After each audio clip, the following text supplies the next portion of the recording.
Hello everyone and welcome back. Today we're gonna play something completely different. So this is a liminal space game called Pools, and I've been wanting to play a liminal space game for quite some time. It's something of a guilty pleasure of mine, if I dare say, and really I think it's like one of those perfect games for me because there's really no storyline. All we gotta do today here is explore these seamlessly endless maze-like structures that are kind of weird and uncanny, unsettling, but also cozy in some weird way, at least for me. So I hope you guys gonna enjoy. So we fell, I guess, from here, and okay, lots of tiles. Yeah, these are the pools. The game's called Pools, and yeah, we can go that way. Oh, we have a chair here. And outside, I believe this is nothing outside. It's a pure nothingness, right? The chair. Oh,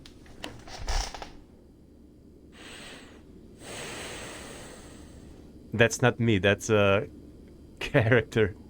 So I can just sit and chill here, actually, as much as I want. There's no soundtrack. There's just this really subtle hum.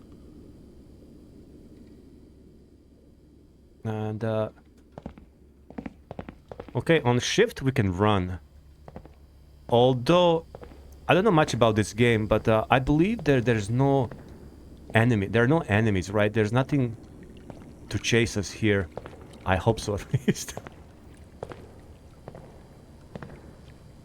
Let's walk around. So, this is, I believe, Unreal Engine. I think Unreal Engine is the best for these type of games. First-person, walking simulators, horror games. I played quite a few of those on my main channel back in the days. I still have this catalog archived if you guys are interested. I used to play lots of horror indie games, and I have an entire playlist there. So, in the meantime, I made this new channel just for the playthroughs, because I didn't really want to, overclutter my main channel. So I want to keep my main channel just for analysis videos. And here in the Borean Place, we're gonna do all kinds of playthroughs, mostly Elder Scrolls. But today I just felt like, doing something a little bit different. Again, like I said, I really wanted to play a liminal. I acquired quite a few liminal space games, and we're gonna go through all of them eventually. So I think the point here is just to find the exit. I think there are levels or chapters, but I'm not sure. Oh. So this looks like a map of a labyrinth, right? I hope not. Yeah, we have an entrance and exit. Let me see. It's looking like this. But we can go left and right. Oh. We can go left and... What's that? What's that?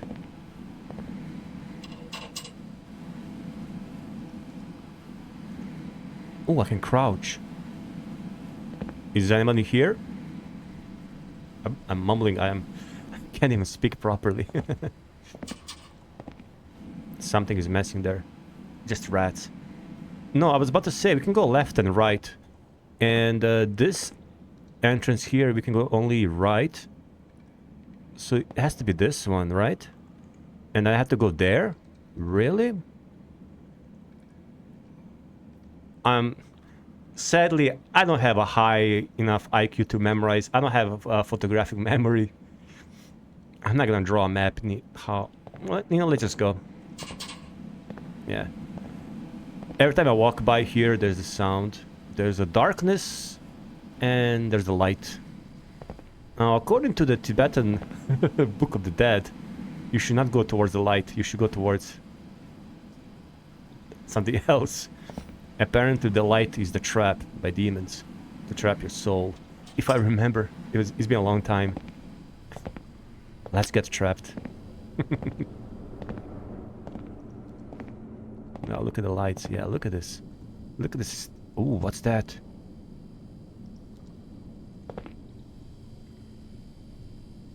I'm just really very fascinated by these level designs. I'm gonna talk a little bit later about, you know, liminal spaces and what do I think they represent, why are they so popular, and just gonna ramble about different things, really. I haven't really thought about this much. What the... Oh, it's not a dead end. This is something graffiti. Shall we sit down? Have some coffee?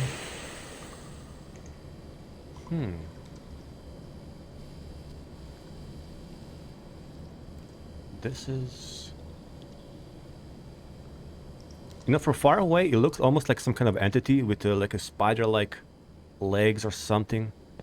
I'm not really sure. Let's go this way. Yeah, this way. The camera is very sensitive. I think I can change that, but it's fine. It just adds more dramaticness.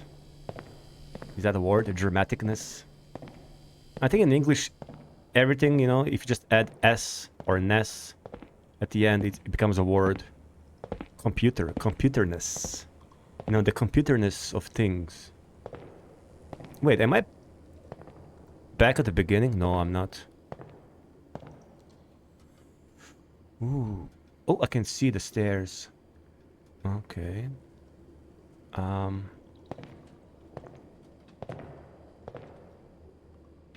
Let's go here.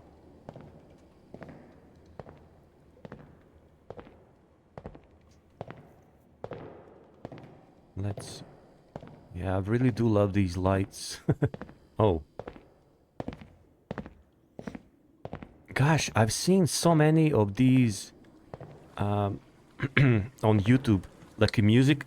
Not even music videos. Like people will render these landscapes or environments in whatever program they use. I'm not familiar. And then they will like create these like very long ambient tracks, like 2 hours of just, you know, ambient sounds with this kind of like a background.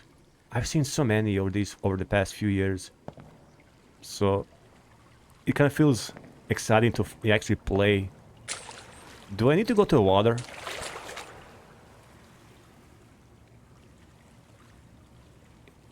I think this will be my least favorite part. Oh. Ah, it's too dark. Do I see the bottom? Yes, I think there is a bottom. I see some tiles. As long as I can see the bottom, I'm fine.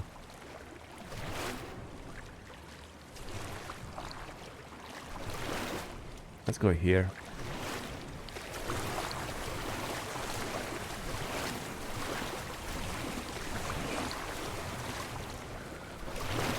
It's pretty chill. Just look how everything is so clean and sterile.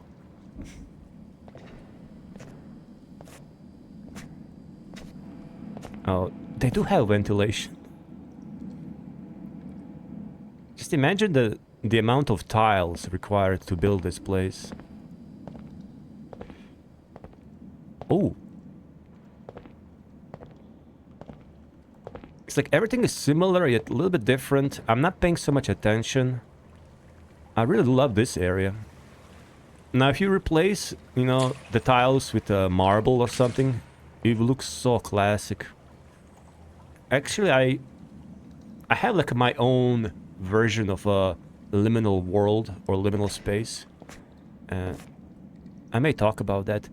Oh, I think I leave behind like a wet footprints or something. Trail. You guys see that?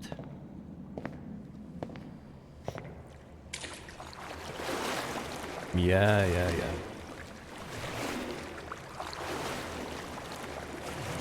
Bloop, bloop, bloop.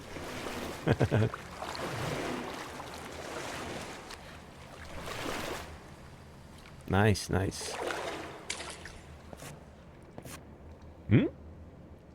No running because it's slippery. How considerate that someone left all these. Yeah, we can hear like a wet sound when I step. Ah, such a nice detail.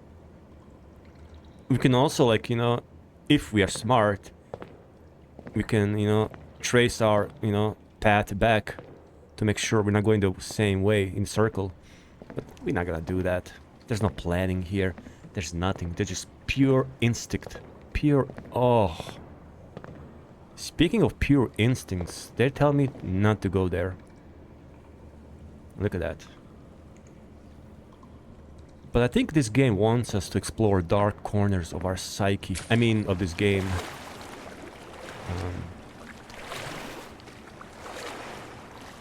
Let's see.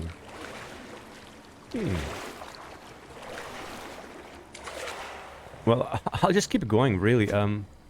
As long as I keep seeing new things. Oh no, this is the beginning.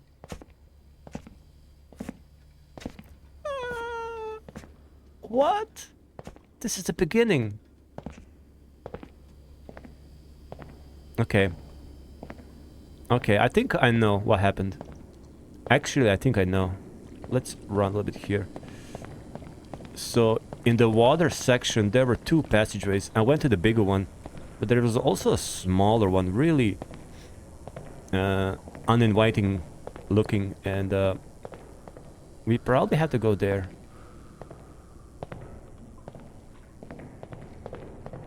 Wow. After all that, we just went back. I mean, it is a maze.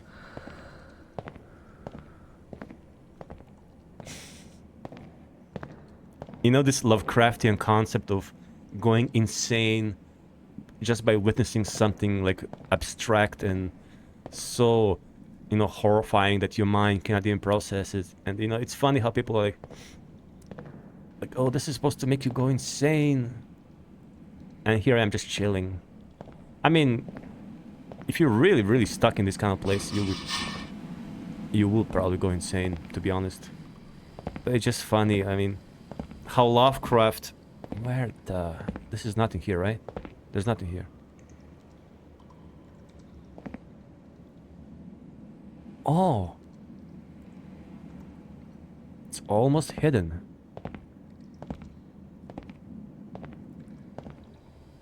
Wait a minute. Yes. So, yeah, okay. Alright.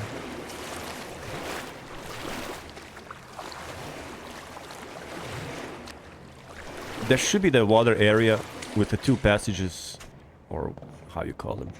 He says don't run here, so don't run, Alec. But I'm also interested in to hear if anyone is watching this. What's your guys' take on the liminal spaces, and do you like them or not? I guess if you're watching, you would at least have some kind of interest in this. And do you find them scary? Do you find them relaxing? Or... Oh, I'm back here. I am back at the beginning. Oh, this is not good. This is not good. I'm going insane. My mind cannot comprehend this insanity.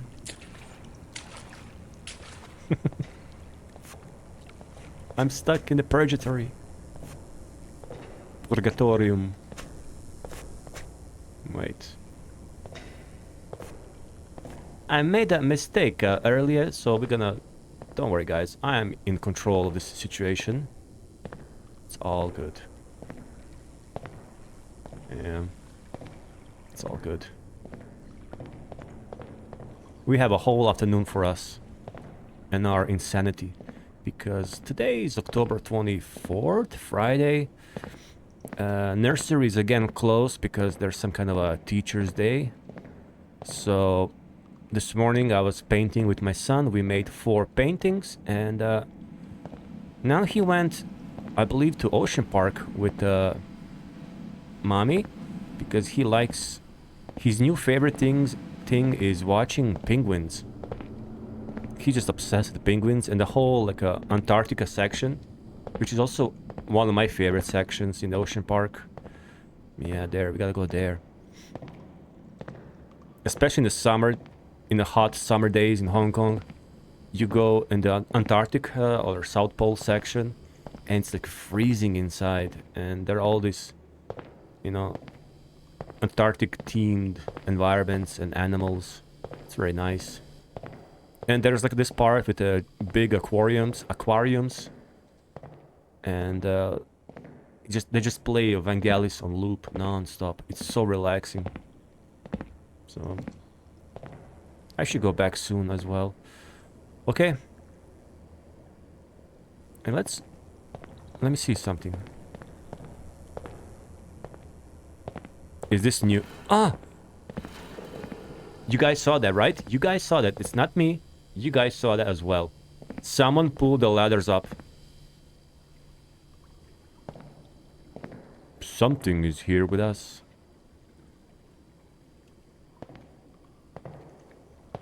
And they did it in such a way for us to see, to make sure that we can see.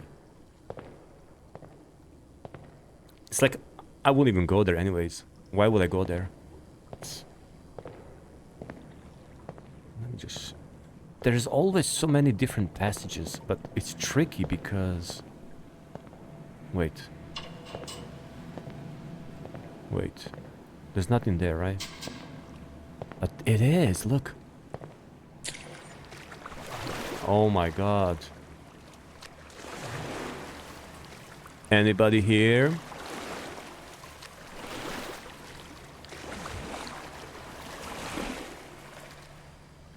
Every once in a while it's good to turn around really fast, just to make sure no one is following you.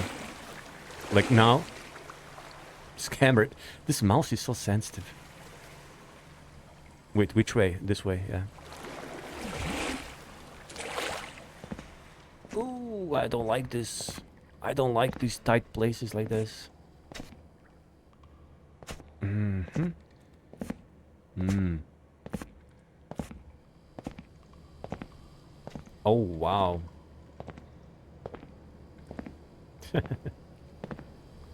Wow, look at that.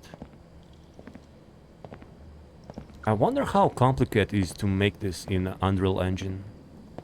I really... I'm just too late. To be honest, I'm too lazy to get Unreal Engine and do anything with it. I will never be able to do anything, but... I wonder how hard it is to make something like this.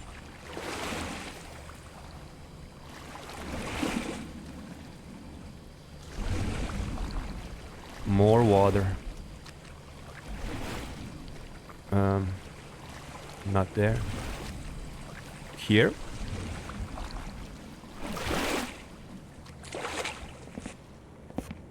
Ah! Ducky Duck!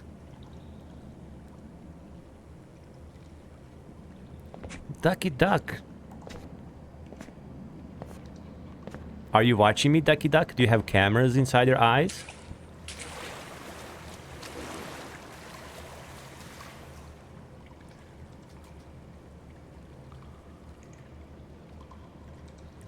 Does this mean that I should go this way?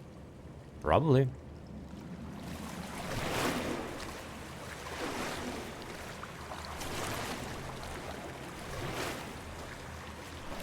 Yes, definitely this way. Definitely. Oh, come in, George. They all float down here. Georgie boy. Oh, run. And don't look back.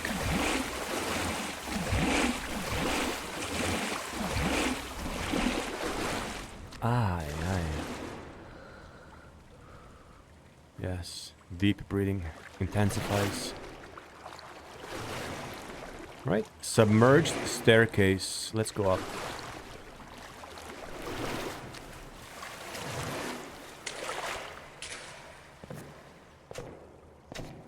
Wow. Yes, the staircase. My god.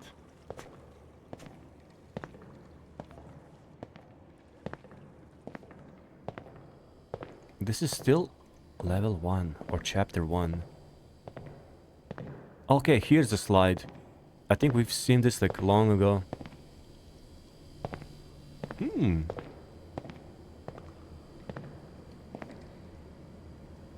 Yeah, we can slide or can use the stairs.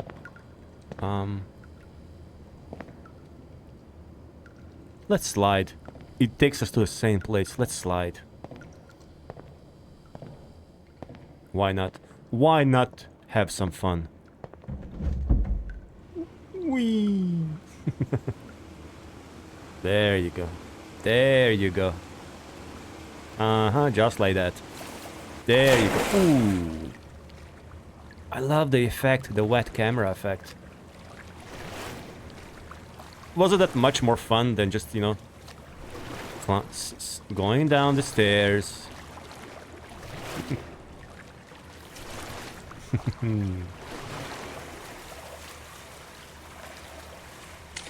Wow. That was fun. Okay, I think we gotta go this way. Wait, have I been here?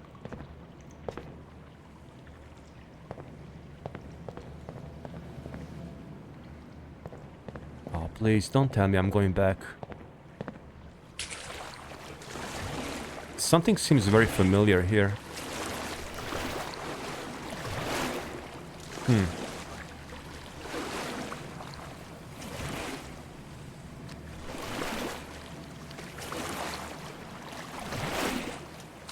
Let's run. If you wanna come free. Oh.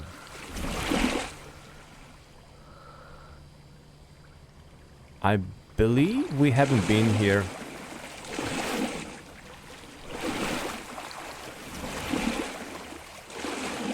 Now, this place feels more claustrophobic, right? But not very claustrophobic, just a little bit. What was that? Was that something else in the water behind? You guys heard that, right?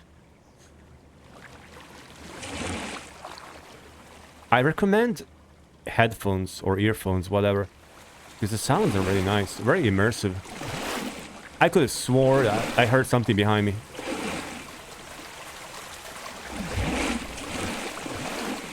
Oh, exit.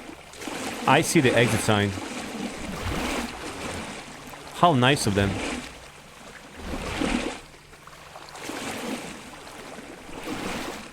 No more surprises, alright? No more surprises.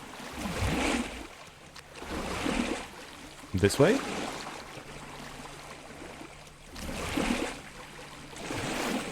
What? Oh, this way. Look at that. Hey! Someone's hands are there. No, no, no, no, no, no, no. Dude, if I approach a few more steps, that thing will probably grab me, pull me down. Holy cow. I'm pretty sure, I don't know, but that was menacing, like he was waiting for me. It's... something is there. Making sure we don't escape or what? I don't know.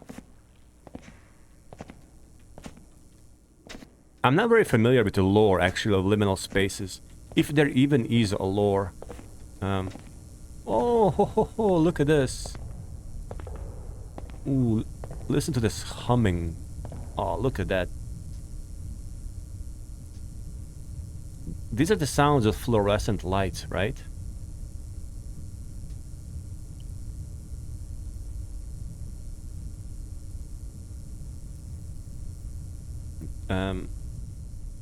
Yep. Kind of fascinating.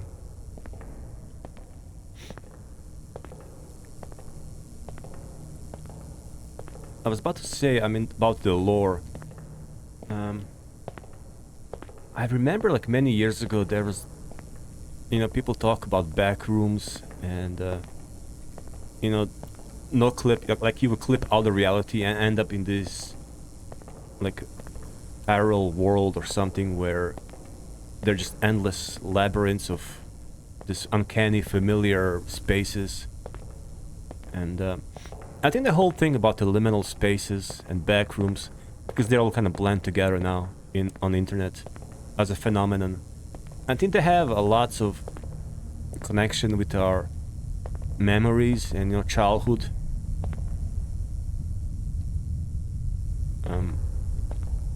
Like those like half remembered, distorted childhood memories, and obviously with our subconscious, and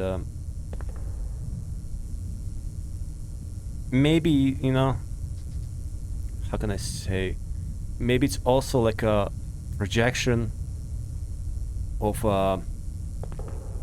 just how our world society is kind of oversaturated with so much like building and architecture, this modern architecture, like this style. Like this style resembles public spaces, right? Public bath. I've never been to public bathrooms, but I mean it's called pools, right? And there's nothing like this in real life, which is why it's uncanny. It's like it resembles something, but it's not quite there. It's distorted. So it's almost like how a child, or how we would remember when we went, when we were like 5, we went to this mall. And what's our memory as a child, small child? What's our memory of this mall? Like I have these kinds of memories. Let me see. Definitely not going there. Let's go here. But I have this memory. There's one event that kind of remained ingrained in my memory, in my brain for some reason. I don't even know why. Because I was born in like early 80s, so my memories of the 80s are really very grainy. I mostly remember the 90s, but how can I say? My parents and I used to drive to the city, nearest city, to go to the mall, shopping, because we grew up in the village, and that was a very very specific era and environment. Yugoslavia in the 80s, and Yugoslavia was kind of on the very specific place, very specific, how can I say, situation, not quite belonging to the east, not quite in the west. And what the hell is this? So anyways, I remember this like 1980s Yugoslavian malls. Like this one day I remember specifically, we went, it was December, probably holiday season. It was winter, like snow and the mud all mixed in, and we went to this mall. And the malls back then were different.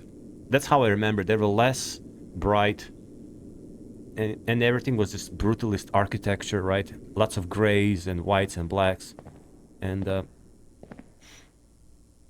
like I can remember this specific scent and heavy curtains and the mannequins. And there was this one part, like staircase like this, just like this, similar. And to move between the floors.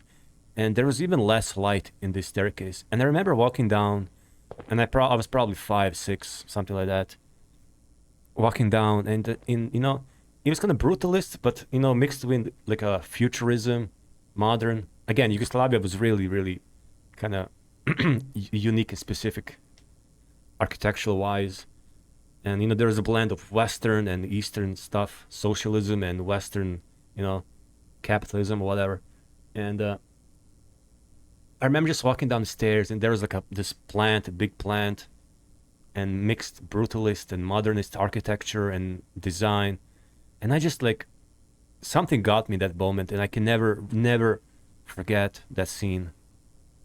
But if I try to like emulate, if I try to like recreate that scene, that my experience, it'll probably be very distorted like this, blown out of proportion. Especially because you're 5, so all your memories when you're so young, everything looks so big. Like if I think of our apartment when I was a child, like the doors seem like giant doors, those kind of things. So anyways, I think liminal spaces are at least partially affected by our collective childhood, half-forgotten, dreams and memories. Oh no.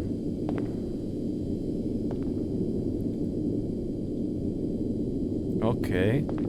That seems to be a chair. So do I have to walk there and sit on a chair? Oh my. No, this is bizarre. You know, I do have I do have slight sorry, I do have a slight fear of heights. Oh, but I had to look down. Oh, hell no. So what happens if I fall down? Do I just restart from the beginning? Or am I eaten by some Lovecraftian elder god waiting down there? Like, let's not let's not find out. I'm losing my voice, by the way. Let's go. Just brave. Just brave. This is probably the end of the first level. What's that? What's that? It keeps going on.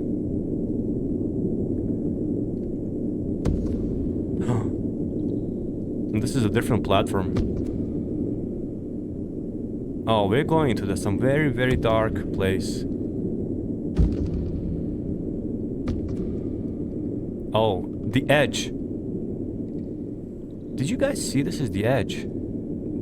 It's very difficult to see. Look. Look. It's edge. But I was led to this place. I mean, this looks like it. Do I just step down? I think the game wants us to jump. I'm not going back, that's for sure, so let's go.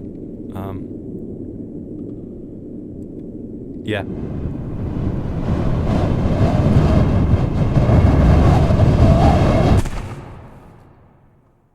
Was that the sound of a fall? Did we just...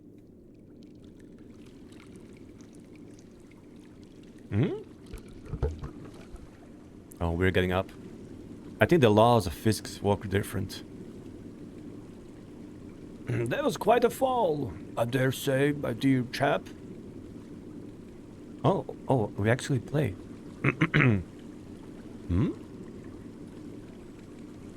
Dude, we fell like from such a high place.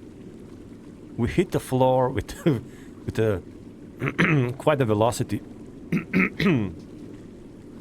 And we are still alive.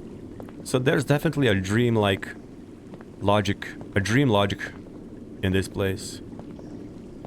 This is not your regular reality. Oh, we have some colors.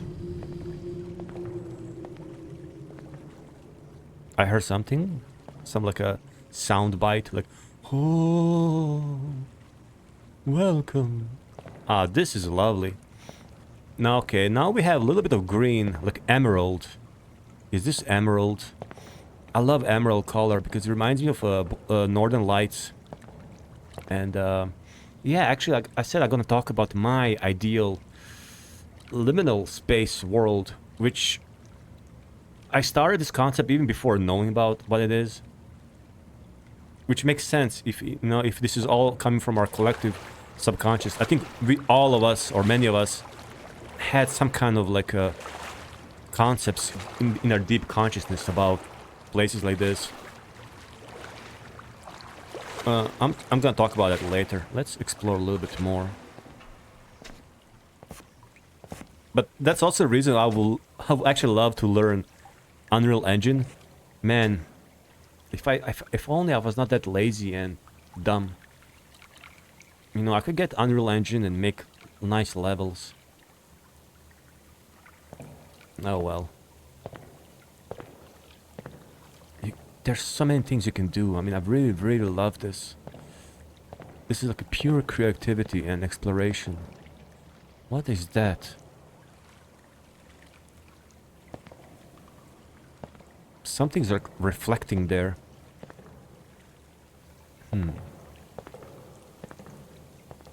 Yeah. So it's very similar, it's just a little bit more colors included. Back at the beginning. Imagine we are back at the beginning. No, we are not. And also, like, we have curves now. I think we had curves before, or haven't. I don't remember now.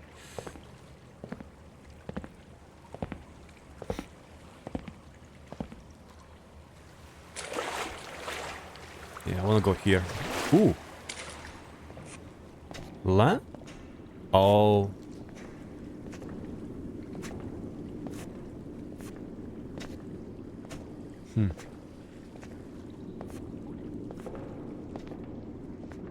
Interesting.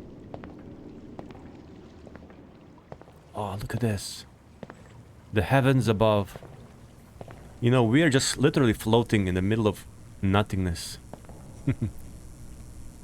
And, you know what this reminds me of? And this is probably one of the first times I was kind of starting to get interested in the, like, a world level design in video games and architecture and even liminal spaces, even though back then I didn't know. So in the 90s PlayStation games, I used to play a lot of Spyro the Dragon, especially the trilogy, right? Spyro 1 to 3 on the first PlayStation. One of my favorite games of all time. Actually, I'm probably gonna make a video at one point about 10 of my favorite games of all time. And yeah. So Spyro the Dragon, you know, we can talk about any of those first 3 games which I played. Like, they have so many, like, interesting liminal spaces there, because they're like micro worlds. They're connected through the home world, and to access each, like, a micro world, you have to go through a portal, and it transports you. And many of these micro worlds, they're basically like these islands hovering in the abyss, in this, like, a ethereal ocean. You look down, there's nothing, just endless, you know, clouds and haze, or up or anywhere direction. So there's, like, this really, really, like, a remote, isolated, like, a micro universe or micro world. And every of these micro worlds have their own, like, a theme or aesthetic. Like, oh, this micro world is like an ancient Roman villa, you know, and there's like a one mansion and you know, trees, and each of them are inhabited by certain culture. And I was so fascinated by this concept, you know, like, wow, what is life here? Like, why is it like this? I was asking all these questions to myself as I played. Like, I would often clear out the level of all the enemies, and I would just stay there and I would just examine, you know, because so many of these levels, they have castles, like areas you can just explore, and secrets, you can find secrets, you know. And the way the sometimes you really have to explore and find secret passageways, and sometimes they would not even make sense. Like, why is this like a passage in the middle of a castle, you know? It was kind of like this, just on a smaller scale, right? And, you know, imagine this PlayStation era polygons, you know, the graphics, and then on top of that, the amazing soundtrack by Copeland, if that's how you pronounce it, the drummer from The Police. Such an amazing soundtrack. So yeah, the Spyro the Dragon was the first one, or among the first games that kind of made me, like, you know, think about this. And back then I didn't know it's called liminal spaces, right? It's a much modern, more term. Even though liminal spaces are, there have been with humanity since the beginning, you know, the concept of liminality. Okay, I'm gonna talk about that later again. Let me see what's going on. We have circles and triangles. Are you a triangle guy or a circle guy? Or none? Let's see. Well, let's go with the circle. Why not? And what's ahead here? Just want to take a peek. Yeah, I don't like it. I don't like it. Now, you don't know, like, one of them could be a shortcut to the end of the level. Or, who knows. Oh. I hope nothing slides down from there. Let's look there. Maybe we could see something. No. I keep hearing. It's almost like a whispers, but you don't know. You never know. It's very, very subtle.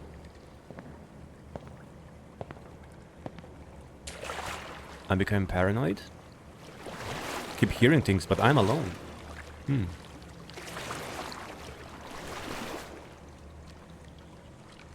Yeah, I'm alone. Nothing should be making sounds. Look at this. Yeah, even these slides are too big. I don't know. They almost look like serpents coiling around the tree, right? Something very menacing about them. The way they coil, it's a little bit off, I'd say. Like,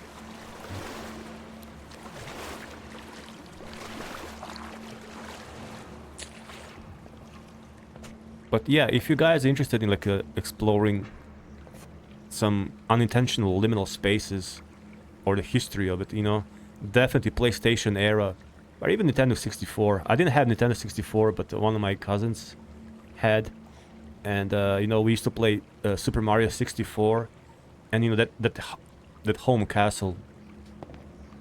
You know, there's so many weird stuff going on there, but I'm not very familiar. I'm more familiar with the PlayStation in the 90s. And games like Tomb Raider also. Again, the first few games. My favorite one is Tomb Raider 3.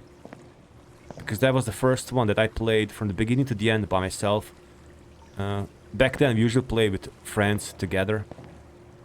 And I think Tomb Raider 2 was my introduction. Which is amazing. But the Tomb Raider 3 is the one I played by myself. And I remember there's this level in India at the beginning.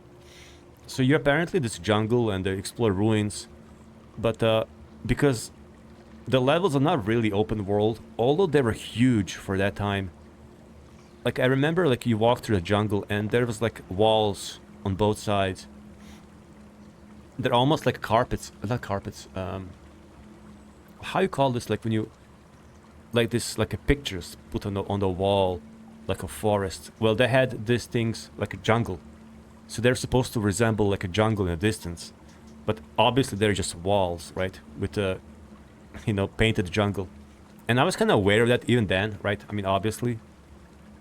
But the way they're painted and the way they're like kind of like hidden with, you know, 3D objects with the trees and the rocks, they really blend together well. But it's, you can't help but not notice that they're just walls. So there's this strange feeling that you are, yeah, I'm supposed to be in India exploring this rainforest and ancient, you know, ruins. But this also feels like some kind of like a virtual reality. Because I cannot go there, that's a wall. So, and then you go inside the temple and there's so many, you know, tunnels and boxes and traps. So I think also early Tomb Raider games, there's also something very liminal about them.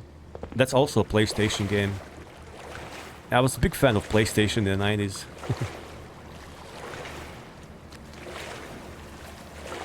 Oh my god, look at that. Oh. This looks like a Windows logo, right? They should put like Bill Gates sit here and just stare at you. Now that'd be too much. But yeah, look at this. You know, earlier I mentioned they resemble serpents coiled around the tree or something. I mean, look, this is insane. I think if you truly you know, had this slide in real life, I don't know how tall or how high it goes, but just the velocity, and it will make you go dizzy and break your bones or something. I don't know. Yeah, this is too dangerous. It reminds you of that story about, or it's almost like an urban legend. They call it the ride, you know, like those theme park rides. But there's this ride that was designed to, again, to distinguish your life, or how you say it today on YouTube in a safe way. It was basically a death penalty, let's say. So you go onto this ride, and they designed like the velocity and you know the curves and everything, and basically you will go up and down so fast, you know, at such angle that you literally just pass out, and it was supposed to like end your life. And there was this one concept designed by someone, you know, obviously they never made it in real, but it's in theory a death ride. Which is so bizarre, you know. You take, you know, theme park, which is like, you know, related with fun and, you know, family fun and something cheerful, and you turn it into a death. Okay, I'm getting carried away. A circle. Let's follow the circles, all right?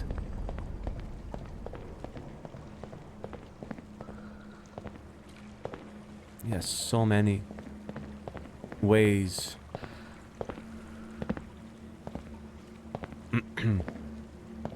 I think the idea is as long as you see new areas, you're good.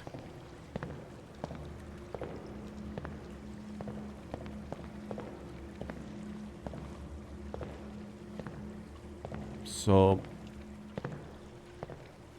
wow, look at that.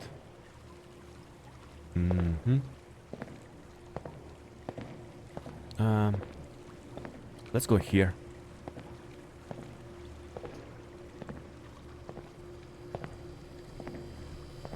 What?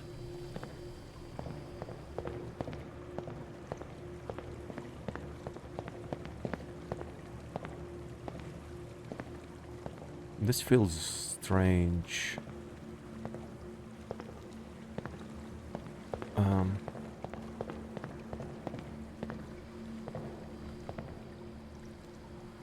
Let's go to the dark area there.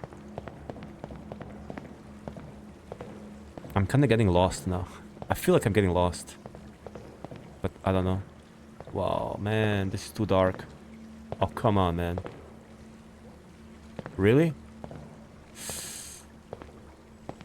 No. Hey. Oh my god. If you approach the pure darkness, something is approaching you. Now something was talking to me, whispering. Which probably means stay away. Oh my god. For a second again I thought I saw something. But it's just the chairs. I feel like I keep seeing these chairs in many games. Like Unreal Engine games. So again, I'm not familiar how it works, but they're probably like assets you have with the Unreal Engine. Or, you know, the packs, you can buy different packs. Maybe some are free.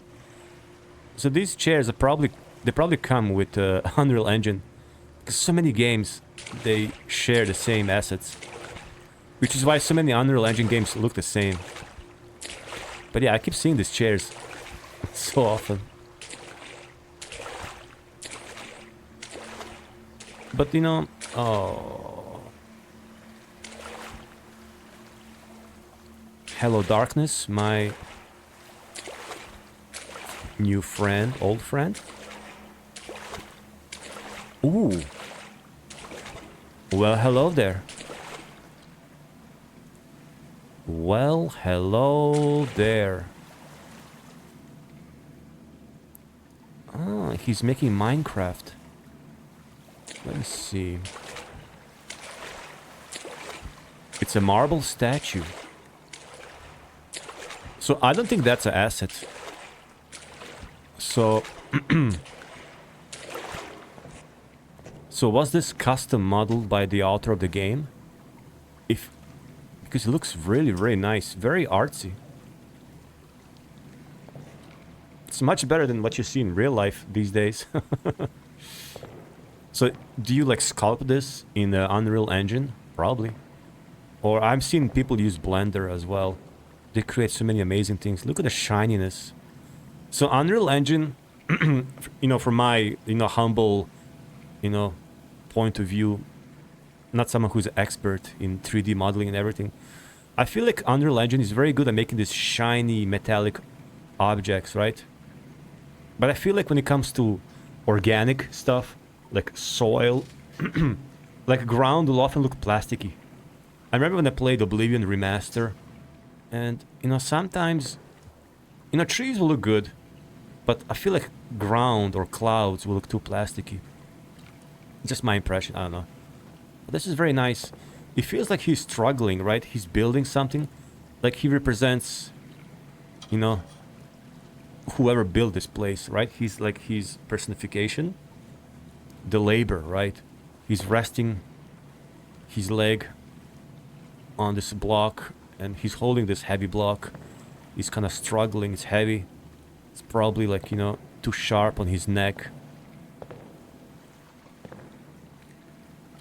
I mean, the anatomy is very, very good. Wow.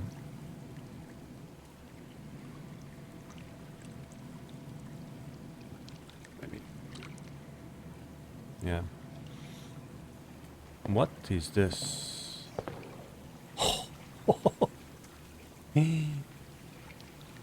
Are you looking at me? Oh, I am surrounded by octopuses? Or red ducks. No, there's red ducks.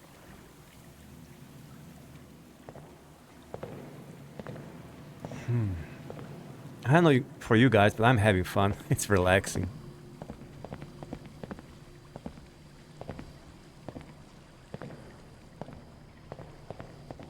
Huh?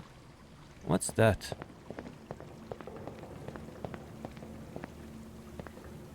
Oh, how you call this?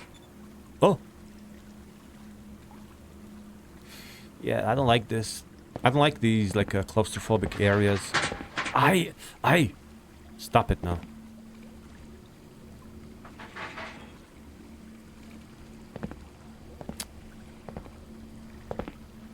Now, in a proper horror game, this would be like so bad. For jump scares, ideal. What's this? Like the closets, or how you call it?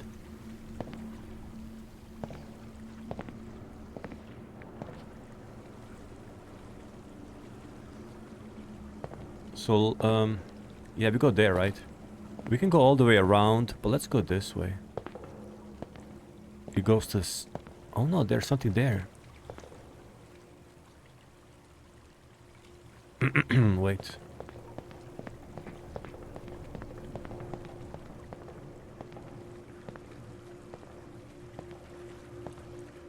Ooh. Is this too narrow? Yes. It's too narrow.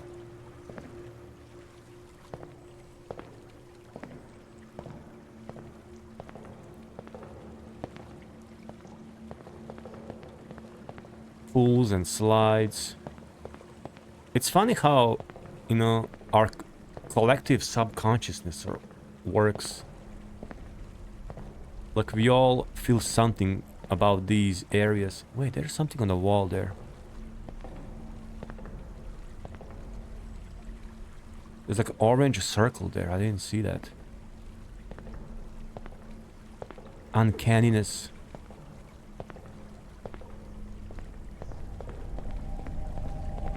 Oh. Oh. Yeah, I could never imagine that a simple slide could look so terrifying. It looks like a giant serpent. Look at this, coming from the darkness.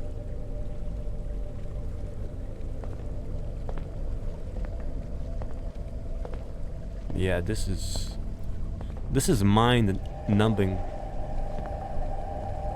The hell? And look at that. Is that how you call this? You know, you sit and it's a swing, right? Swing. But it's a very weird placement. So yeah, there are these elements of like you know, childhood memories. Oh, ho, ho, ho. Look at that. There's a different material now, and this looks like a nightclub. This could be a nightclub. Tin tin tin tin. Tin tin tin. Tin tin tin.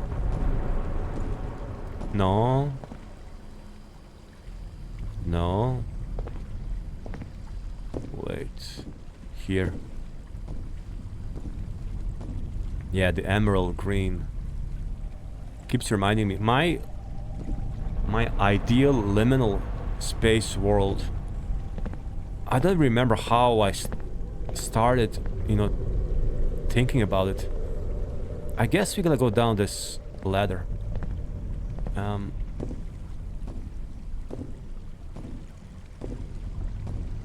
I go down here?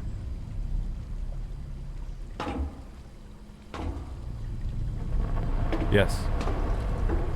Okay.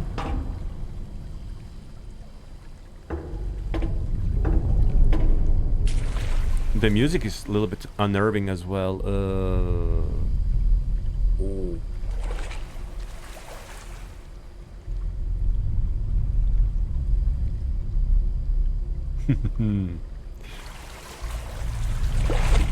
In a way, I feel like Theseus in a labyrinth, right? But isn't that also like one of the, how can I say, early representations of liminal spaces, or I don't know. But not just the liminal space, but also the labyrinths and mazes, you know. We see like mazes everywhere. You know, there are these gardens in front of like these old castles all across the Europe. You know, I mean, Kubrick's The Shining movie also deals with mazes. And you know, there's this Greek mythology about the myth of Theseus going to labyrinth to slay Minotaur, this terrible beast.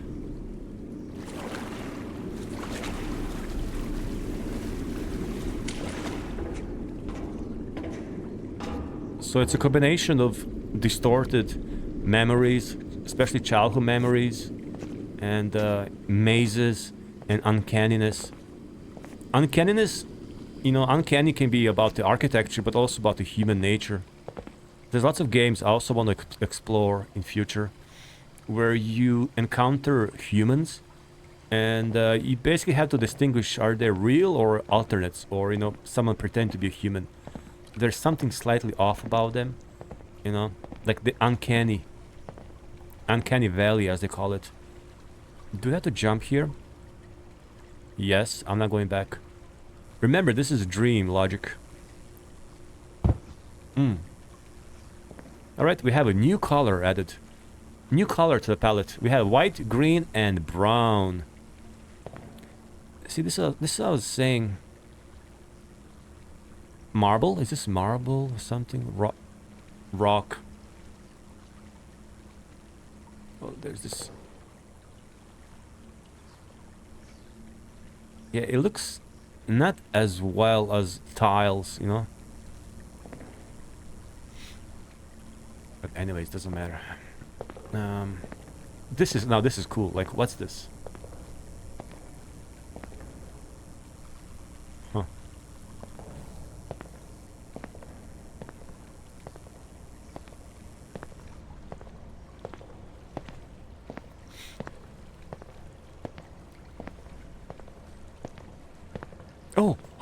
Oh my god. Was that a jump scare? What the hell was that? I just walked through... It looked like a water splashed on me. But it was so weird, like a... Almost looked like a bug, but... It wasn't a bug, because I think I also heard a sound. So that was supposed to be like a water... Just... We can go there, but... I want to see what's there. Wow. That was a weird glitch. Oh, duckies!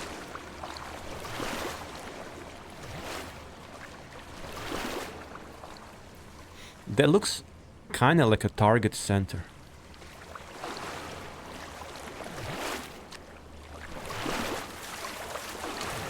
Let's go, ducky. Let's go. What will happen if I press the ducky to the center? Boing. Come on. Do something, ducky. Do something.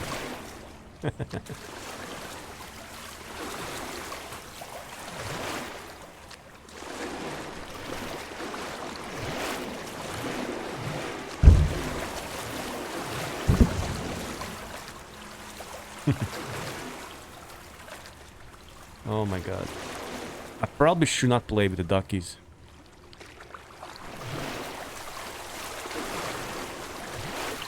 Kiss. Let's kiss.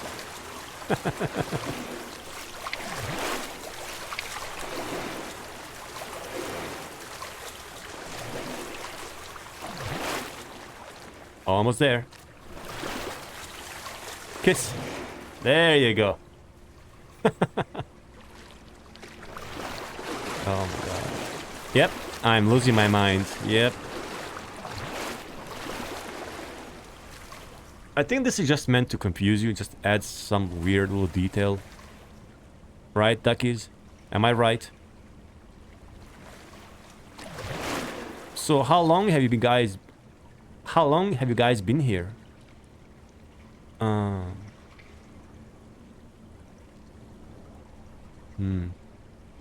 Alright. I must move on my journey.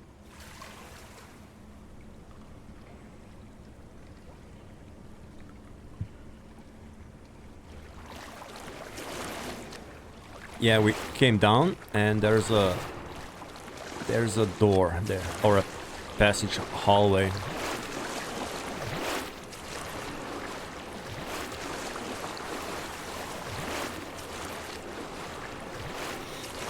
Oh man.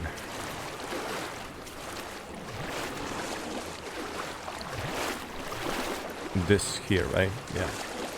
That's the only one. Submerged chairs again. There's something up there on the ceiling.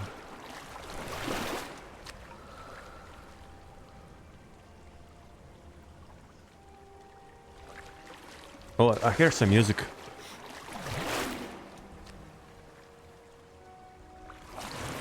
Oh, there's some music.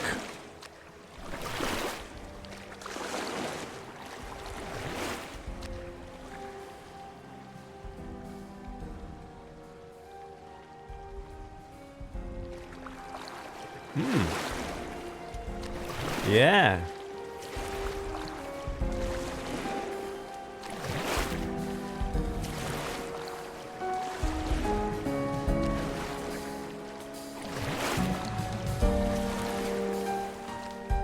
Oh my god, I sat down by accident. I'm sitting in the water.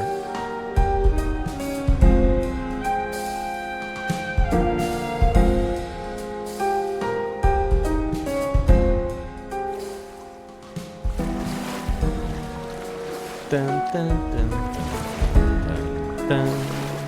Nice.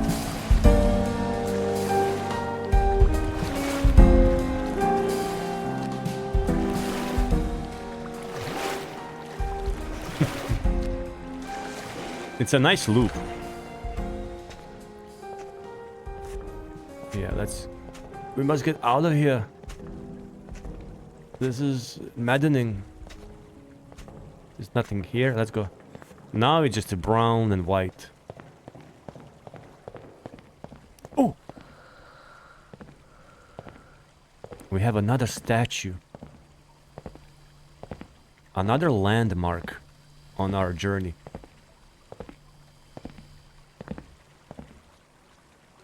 So now he's trying to break away from this madness, from this cube, and to reach for the light, for freedom. But he can't do it. He cannot.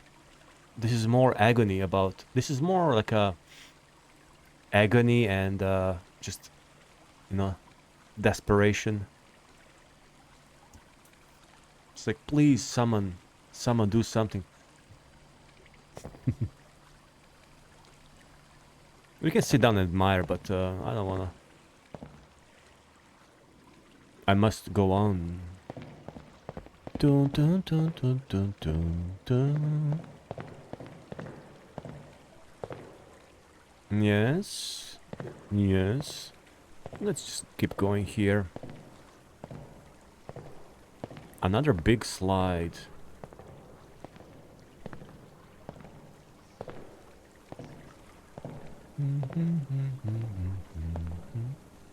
I also remember when I was like very, very small.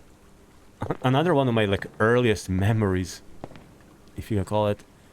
Like I was kind of not fascinated, but I like, you know, the shops, the stores, especially the bigger ones. And I was imagining like, man, how would it feel if you get locked here overnight just by yourself? And man, like I would eat this snack and I would eat that snack and then I would eat this. It's not that I was starving or hungry, you know. I just, you know, when you're like so young, it's like your fantasy is to get locked overnight in this one of these stores and just have like access to all these things. But that's also kind of sort of a like liminality or backrooms, or how would you call it? Just being locked by yourself in a, you know, mall or a store and just exploring it. Like, so yeah, we do have these kind of like almost fantasies or daydreams. I think many people have this kind of thing, not just me. Like, how does this place feel like? How does it look like when there's no one here? When it's empty? The places where I usually, you know, connected with, you know, the crowd, activity, daytime. But then suddenly they empty and it's dark. Like, that's a true meaning of liminal spaces in reality. I remember once I was coming back from work pretty late. So I caught one of the last trains, because the trains, I think they stop around 1 a.m. if I remember, in Hong Kong. So I was coming really late from the office, and man, I was in this MTR station. I was the only one. So MTR stations in Hong Kong, you know, they're different size, but usually they're big. They're pretty huge. And I was standing there waiting for a train. And literally, I was the only one in the entire MTR. I couldn't believe that happened only once. Yeah, let's not go there. And you know, there's something unusual about the experience, because MTRs here, you know, the train stations are usually very crowded. There's always someone. I guess we're gonna slide down, boys.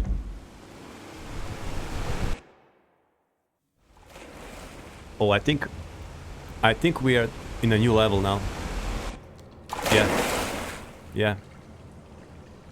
This means we are on a new level. Now it's black and white.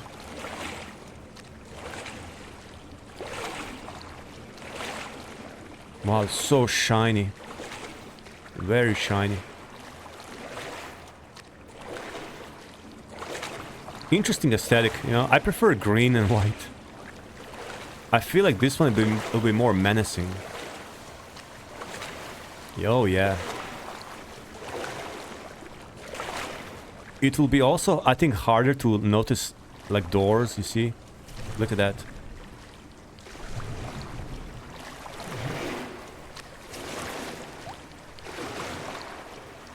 Oh, wow, look at this. And we have now curvy angles.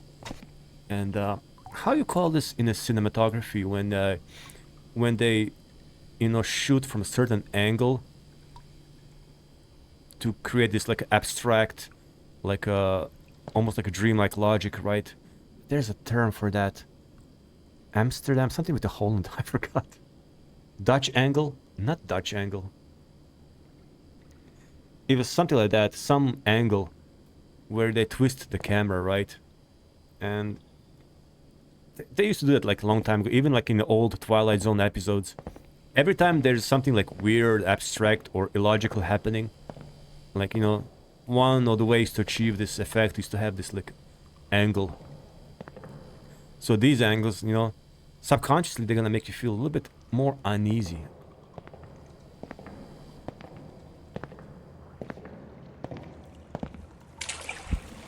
Oh no, oh no, oh no. Oh god, something is there, I don't know what's that.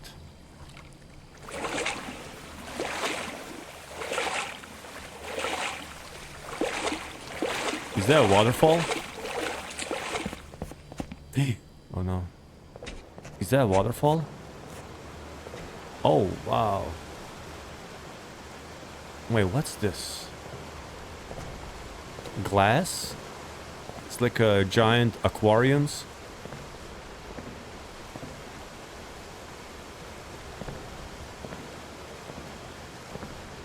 It kind of looks strange. Like they're supposed to be glass, but I don't see the glass. Yeah. Yeah, this level is definitely more unsettling. Let's check what's here. Just a little private pool that goes very deep. Yeah. No need. No need.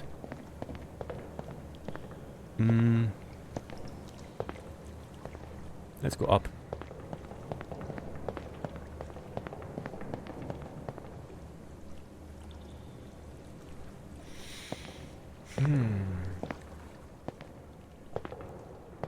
Again, so we had two ways. We could go through the water or, you know, what's that?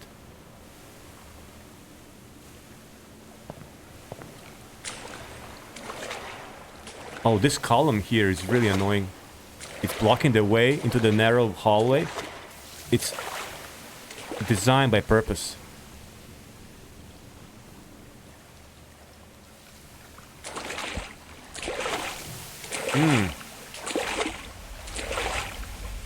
Oh, it's a sauna. Whoa. If I stay here too long, will I die? Just sweat to death. No. Oh my god, it's endless saunas.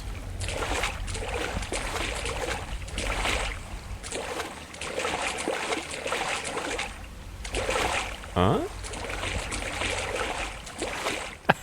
Submerged. Can I sit?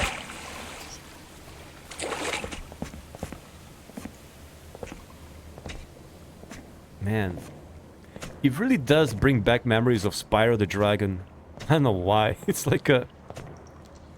Because there are real levels that kind of look like this. I mean, from a very, very wide, general point of view.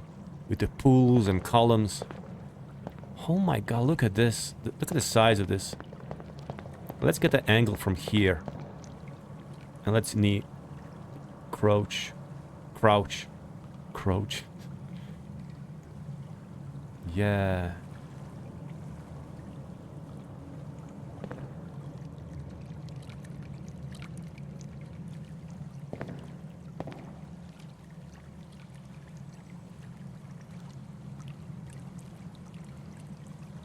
Pretty nice. I do find it relaxing. I think there are also much scarier, I'd say, games like this, where you actually have to solve some puzzles, and I think some games even include some kind of like entities, but usually there's no storyline, no combat, no action. It's just, you know, I think this one is on the more relaxing side. Although there are a couple of moments, they're a really subtle way of kind of give you like a subtle little scare.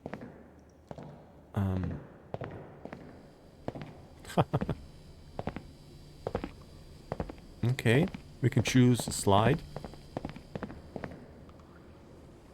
Yeah, let's go down like this. I had enough of slides.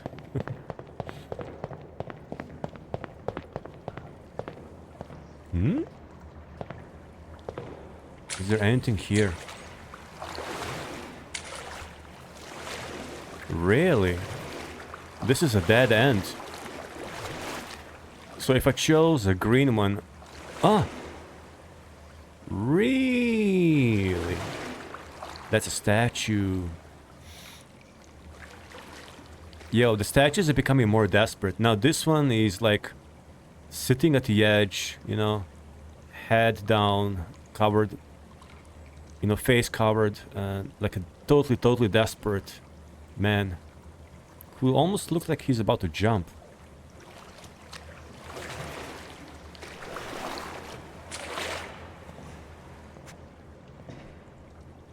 It's going to be okay, don't worry.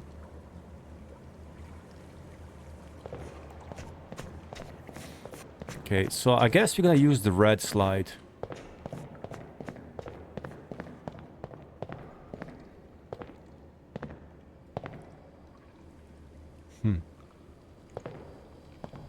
The red slide.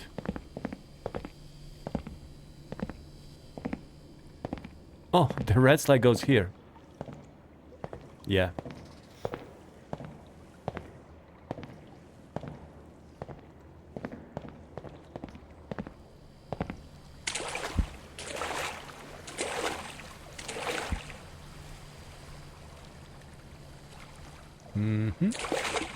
Let's go here.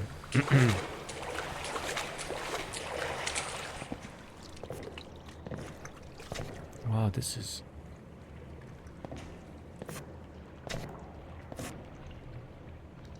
weird. I feel like this is becoming more confusing. There's more stuff around. You guys saw those like really small pools with like toys.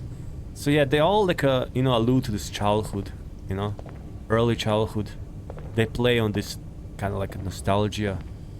These memories that are kind of like pretty much gone or faded away. But maybe they still remains deep within us, in the subconscious.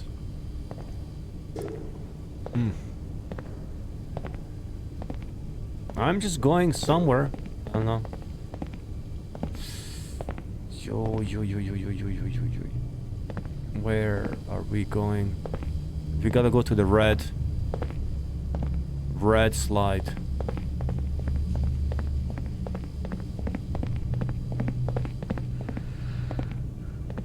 Why is there a weird sound again? Like something is about to happen. Oh. We have to check, right? Clear. Clear. Clear. Clear. Ooh. And here we have a functioning toilet. Ah, it's so clean. You gotta admire whoever cleans this place.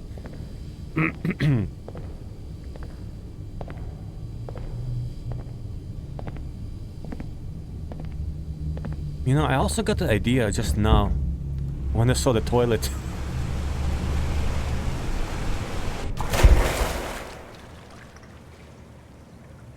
I mean, it's probably not the case, but you know, I just remember like you know, Plato had this concept of ideal, like a Platonic realm, you know? I mean, it was later after Plato, you know, there were like Neoplatonists, and you know, it's just like a concept that was even more further developed after Plato about the Platonic realm, where it's basically this abstract realm where all the objects, you know, the ideas, I think even ideas, everything has its perfect form, you know, it's the original form. Like the chair, for example. What is a chair? The chairness, you know? What's the chairness? What makes a chair a chair?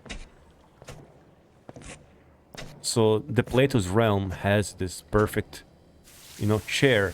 And all the chairs that exist in the world are kind of like copies of this idea of a chair. So for some reason, I kind of imagine this realm, or whatever it is, sort of like a Platonic. Like this is the sauna, the Platonic sauna. What am I mumbling about, man? I'm losing my mind, bro. I'm losing it. I'm losing it. I don't want to sweat. I don't like sweating. I'm losing my mind. I see lights around me. Allah God, Allah. Oh, wait.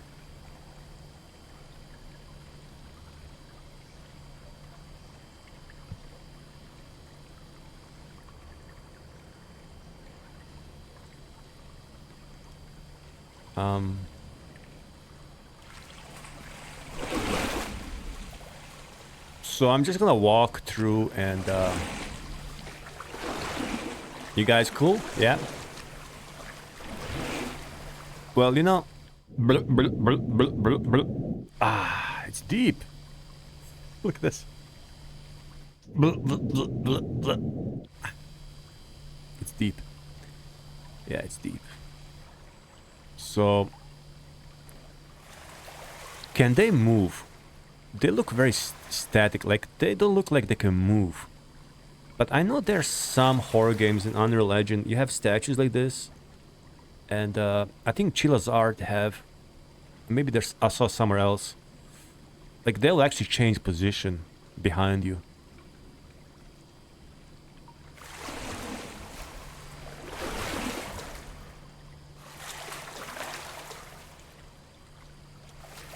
Imagine if all these statues are actually people who are stuck here. And who failed to find the exit. Or maybe someone was just practicing, you know, 3D modeling.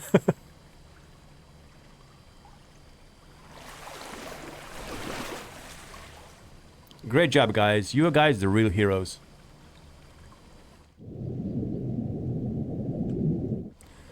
Ah. There you go. Stay there, alright? Whoa.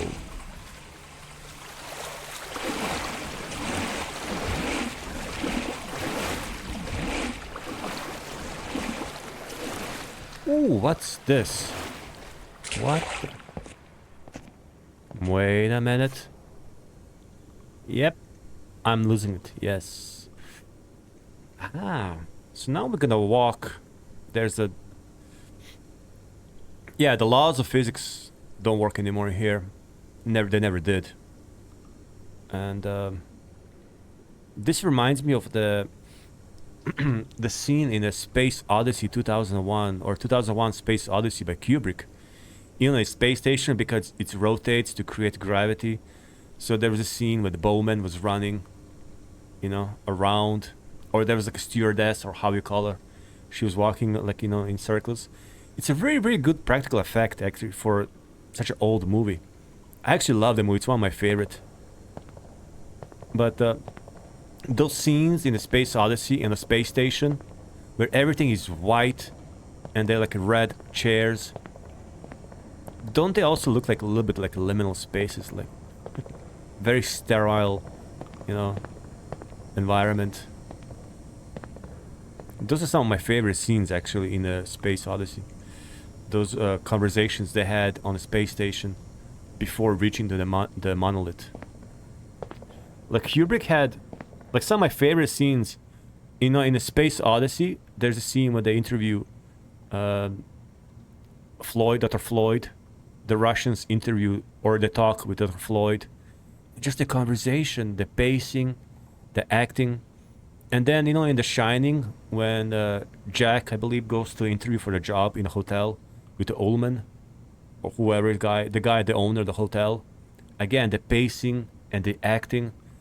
And the third scene is in the Eyes Wide Shut. Eyes Wide Shut. Eyes Wide Shut when Tom Cruise character goes to talk with Ziegler in his mansion. And there's this dialogue scene in the pool. You know, he's playing pool, Ziegler, in his office or whatever, the room. So those three scenes, again, they're all about just about dialogues between two characters. But the way they're shot, the atmosphere, the pacing, and the acting is something you don't find anymore in the movies. And I really, really miss that. But... yeah, I can rewatch those scenes over and over. And I just wonder why... Like, You know, today they'll be considered like a slow paced, you know, boring, I think, by some people. To me, they're like opposite. They're so engaging. Okay, let's now return to the game. Oh boy. Do you guys see this? So we're gonna have to jump. Yeah. Let's not waste time.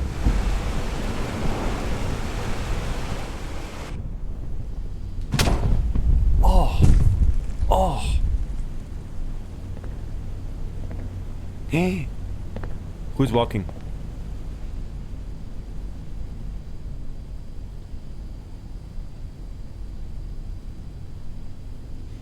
I mean, I for sure have broken bones, right? But they just heal right away. It's a temporary pain, and the curse is that every time you get hurt, injured, you just recover within seconds for some more. That's like the idea of purgatory or of a hell or something like that. Anyways. Oh my god, look at this, guys. Look at this.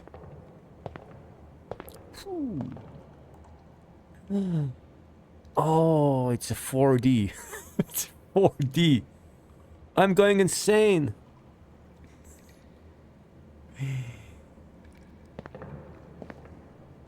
How do you do this, man? How do you make this?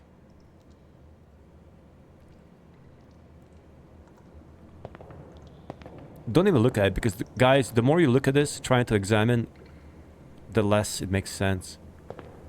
Just go with the flow. We have a new shape of the windows. It's still a square, you just rotate it slightly to resemble a diamond. Oh, we have emerald green again. We can go there or... Oh!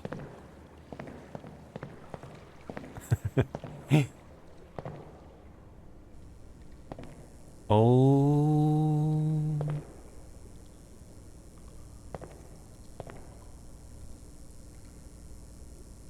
Oh my god.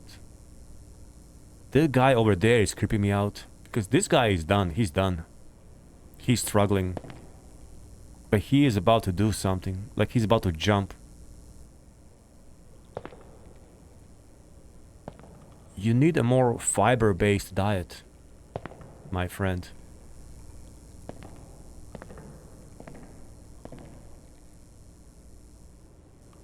The madness.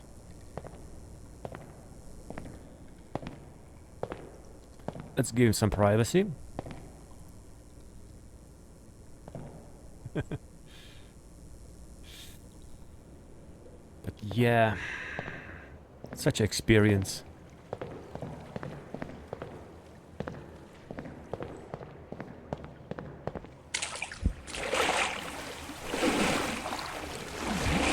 Oh no. We got the giant statue there. So, if some of you have, what's the name of this phobia? Megalophobia, right? I think this also plays on different kinds of phobias. I'm sure there's a phobia of being lost in a maze, right? And there's probably a phobia of, you know, being in a water, dark water like this. And I know there's lots of people out there having a megalophobia. I do kind of get it, but alright. So just be warned. I'm gonna go around it a little bit like this, alright? I'm not gonna look at it. Too big. Do I have megalophobia? But I don't. I don't have megalophobia, but why is this statue kind of making me a little bit uneasy, you know? Oh, I know why.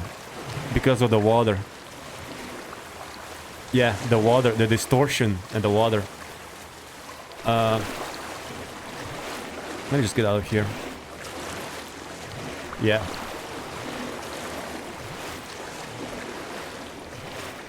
So... yeah, I'm not gonna...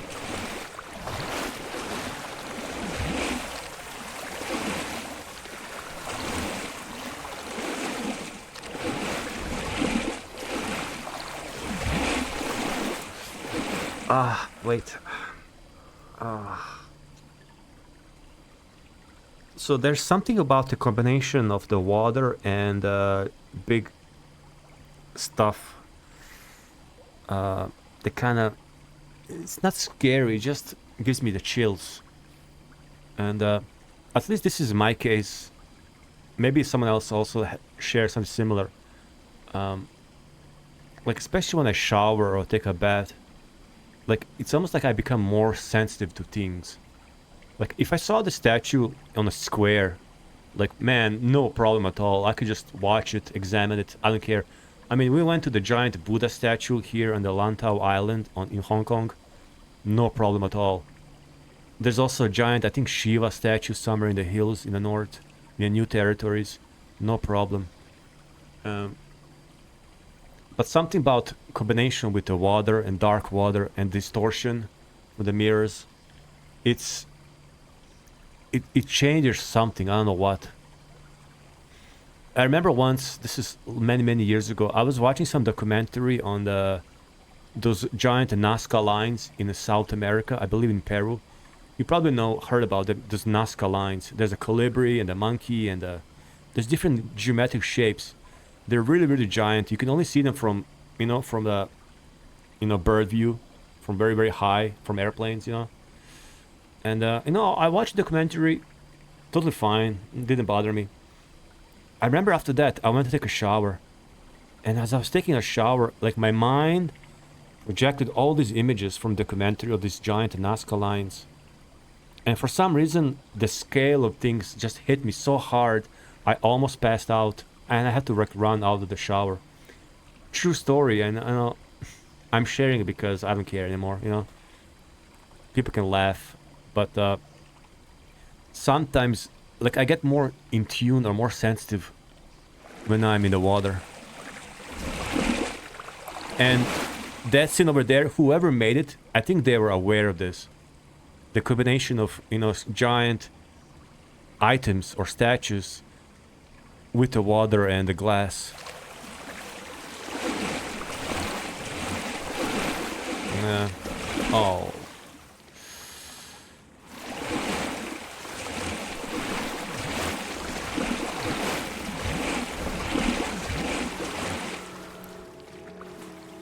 Wow. Yeah, the water is dark.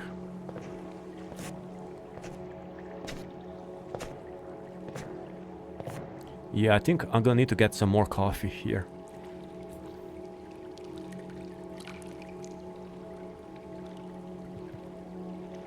Alright, I'm gonna probably grab more coffee. Alright, we are back with the coffee. So we are here in the checkers room. I call it the checkers room.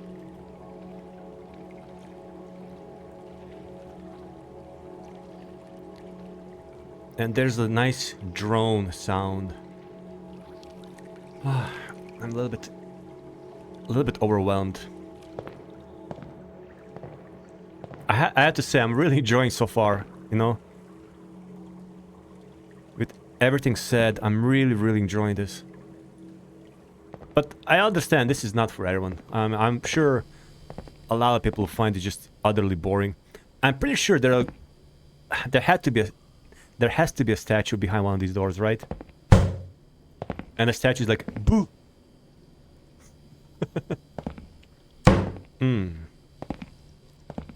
And the way you open these doors is you have to push them. There's no button, no interaction. Okay, now we have something more rustic. What? Yeah. And you guys can see like the wood texture looks more like a plasticky, if that makes sense. I just think that's Unreal Engine thing. I mean, it doesn't look bad. I'm not overly criticizing. I'm just saying. But also, I know the YouTube kind of always ruins the bitrate. So I know on the video on the YouTube later on, this image won't be as sharp as it is for me, sadly. But I wish YouTube doesn't. Oh wow. Okay, we are... I'm just gonna go straight.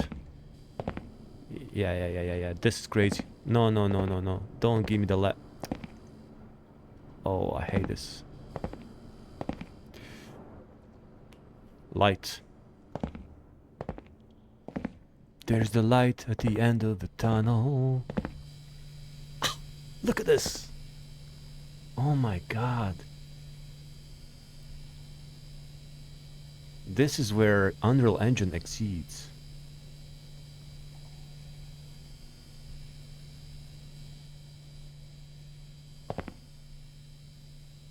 Yeah, it's actually not that bad. Wow, look at this. Lights. We're going to Hades, my friends, into Hades, the realm of shadows. I cannot see anymore.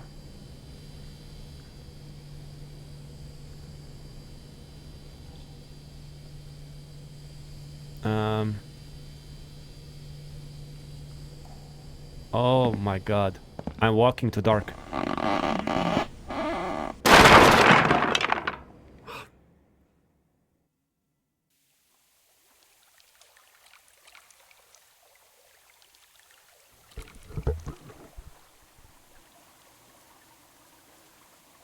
Did we die?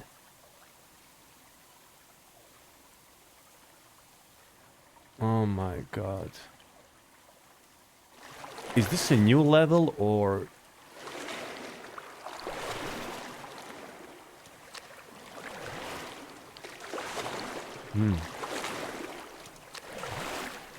Ah!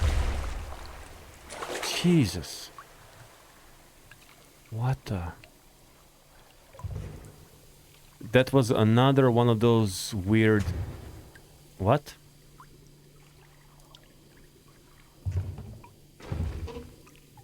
What the heck?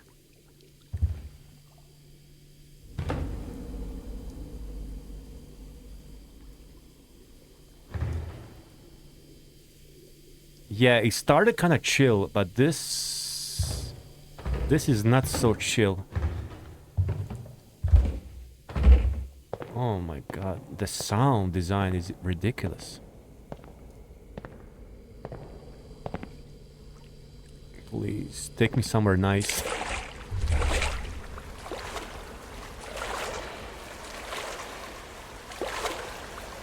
Now this is like a sewer, right?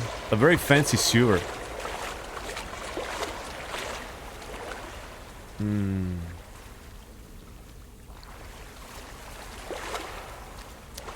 Oh, I think we have another giant statue over there.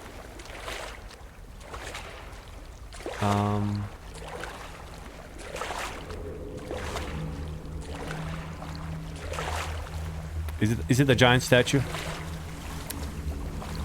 Ah. Oh.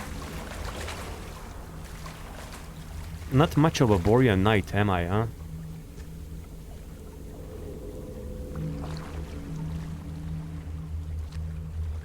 Yeah, it's fine. It's fine. It's not that bad.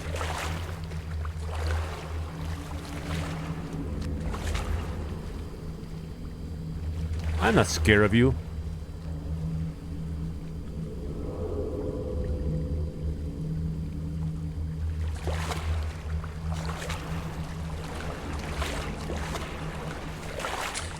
This is probably like a deep green emerald color, right? And black.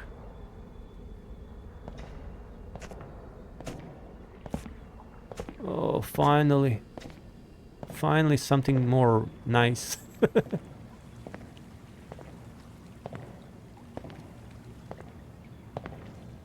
Man, whoever built this place, they sure love pools. I mean, the name of the game is Pools.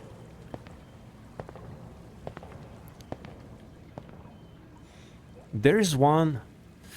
I couldn't find a game with this kind of level. Maybe there is. Maybe someone knows if you're watching this. A couple of years ago or more, I saw...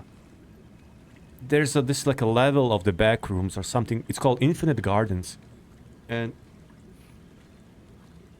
excuse me, it's basically this like endless corridor or a tunnel or something, a hallway, like a building, and the floor is just a bunch of flowers and it stretches to infinity. It's called Endless Gardens, and I really really love the design. I've seen some really nice examples of this kind of like environment, and I really hope there is one of these games, that one of these games will have it. Let's go here. Infinite Gardens. I think that will make such a nice level. But I don't think we'll find it here. This is just pools. And oh, this is interesting. Now this window looks more familiar, more normal, huh?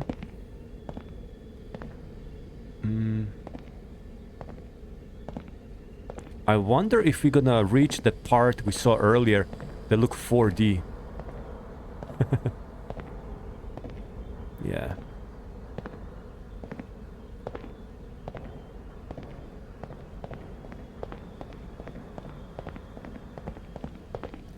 Look at that.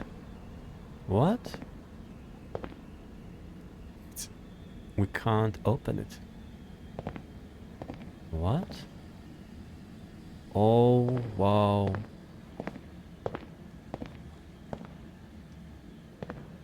No, let's go up there. Oh, again that thing. It doesn't scare me anymore. So this is like a mixture of apartments. You know, I was about to say, this looks like an apartment complex. Yeah. It's like dreams. My dreams are blending different kind of realities. Do we go up? Can we go up? Let's just keep going up. Why not?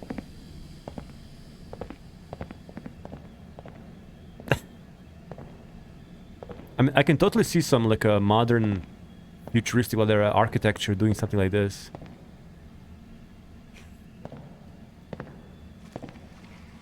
This is a public restroom, you know, just in open, you know. Come on, it's 2025. Why not?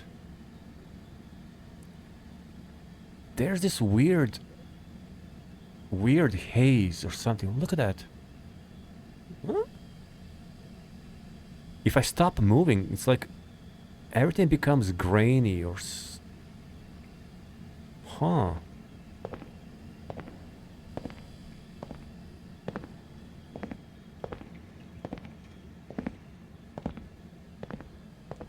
I think the goal is to keep going up. And then maybe have a giant slide going down. What's this? Oh my god, look at that. I approached and then there was a door. Really?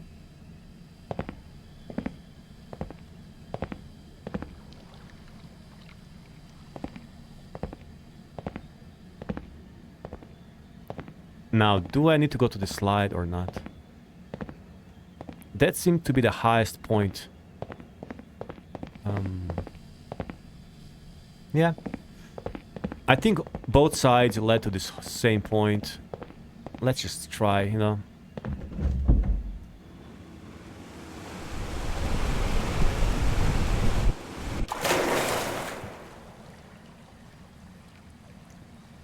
Flamingos.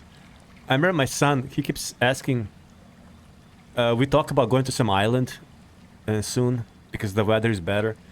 And he keeps saying, are there bingos or something like that? Bingos there? I was like, what? Because he kept asking, what kind of animals are there? Because he loves animals.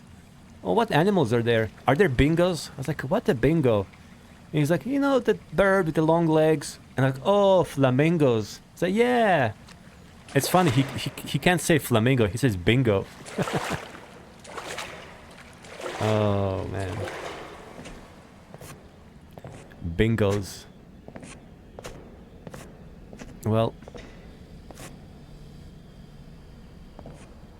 let's take a shortcut. Why not?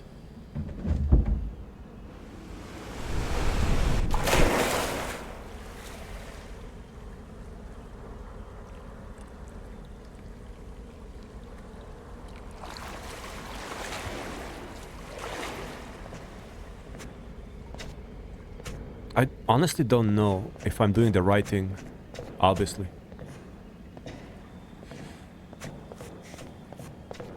This is very confusing. Wait. Oh, are we back at the same thing? Oh, no.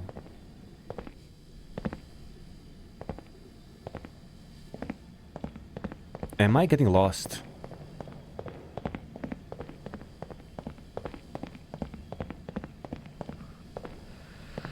Let's go this way.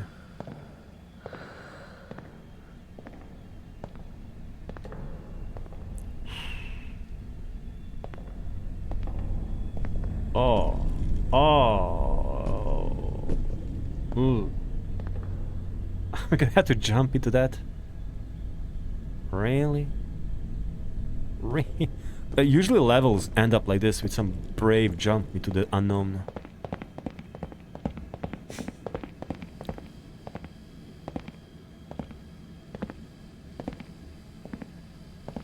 Let's try. So I'm not gonna use the slides. I'm gonna keep going.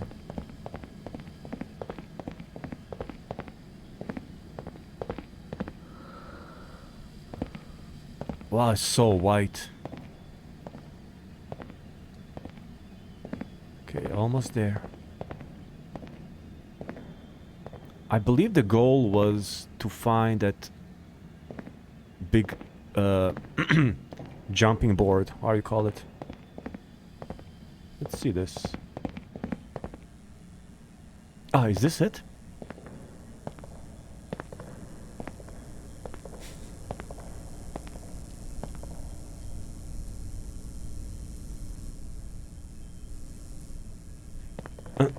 Before I do that, let me go back and see what's up there. Is that it?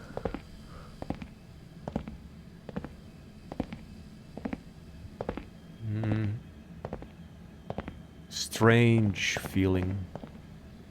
Strange, just strange. Yeah. It's just going down, and I think the slides are gonna just take us down, and we have to climb back again.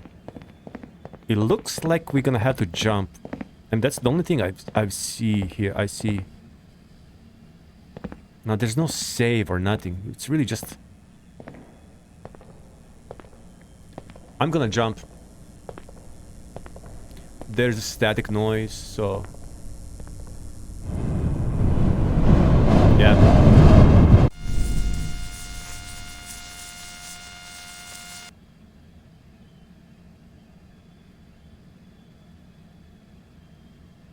No?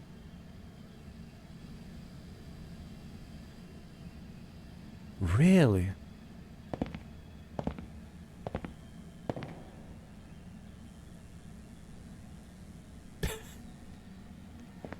I guess we are not supposed to do that.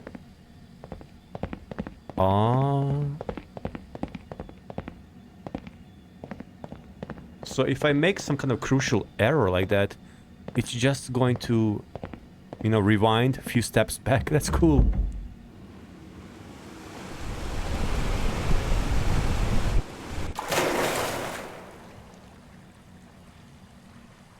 Okay.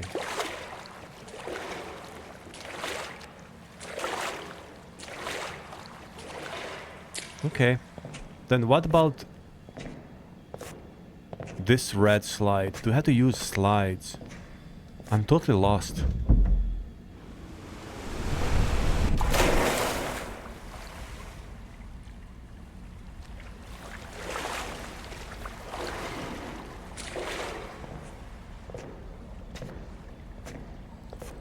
Can we go here?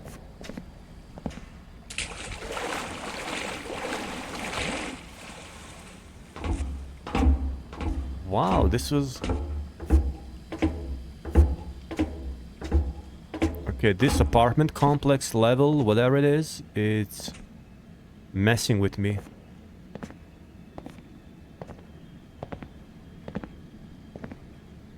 Do I have to check all the doors? But I think all the doors are just permanently closed. There's nothing there.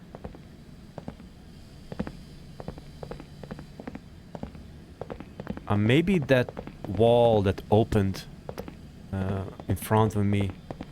Maybe that's where I should have gone.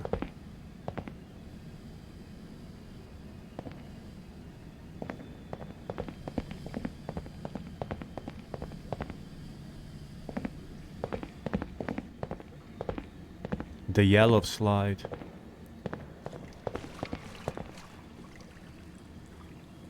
Ah.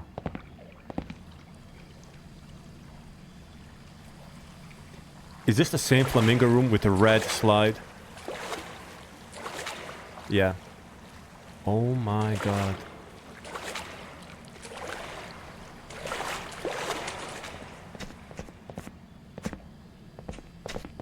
Do I go down?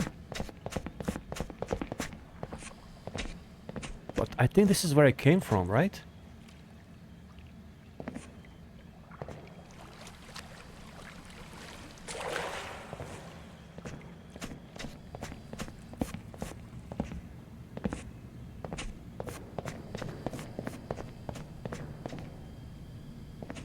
Let me go all the way down first.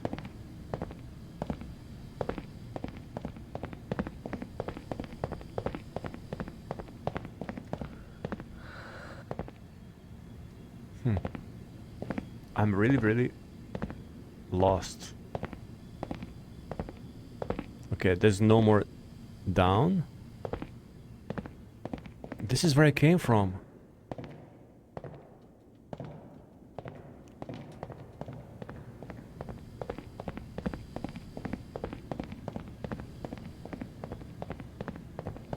Yeah, the point is to go up, but then what? There has to be one passage somewhere that I missed that will take me somewhere else.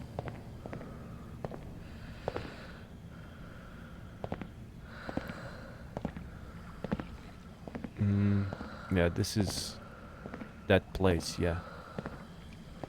Wow, I don't want to get lost. The flamingos. What about the yellow slide? Oh, never mind.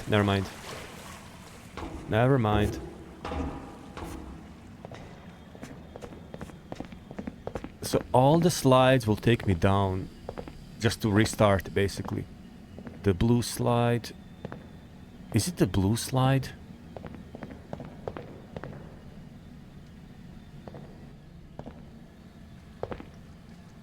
Okay, I remember this. What's here? Nothing.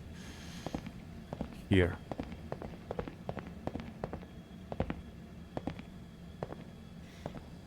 Come on, Alec, don't get lost now. You were doing so good so far.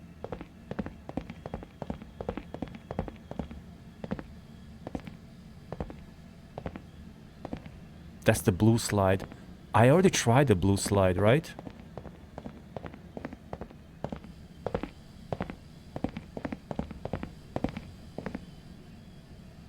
What's this? Oh, this is the jumping point. So I jumped and they put me back.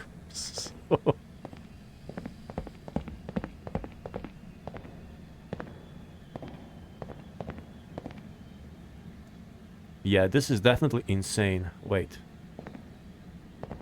Definitely insanity. Wait, let me go down one floor and the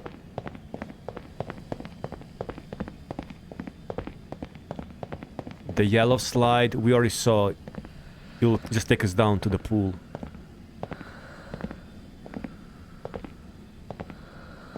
No, I'm going all the way down now again.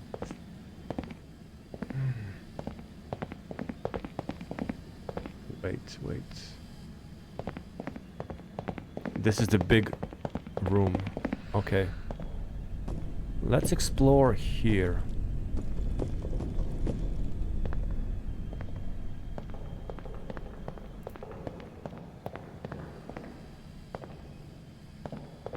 It's all interconnected.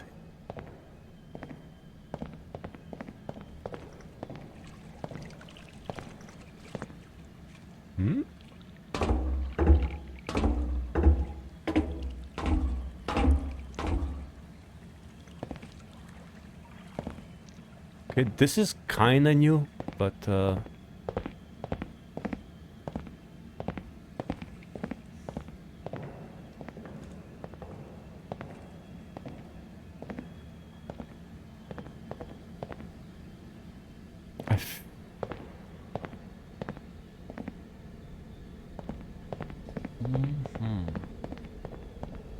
no.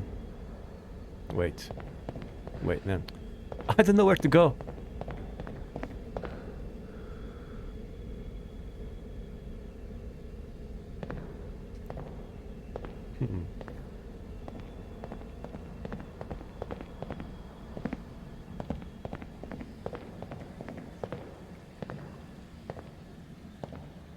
Is...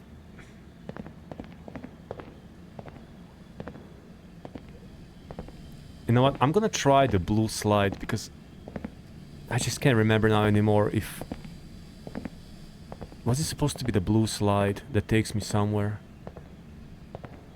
Yellow one is a no-no. But I keep seeing the blue slides everywhere, you see?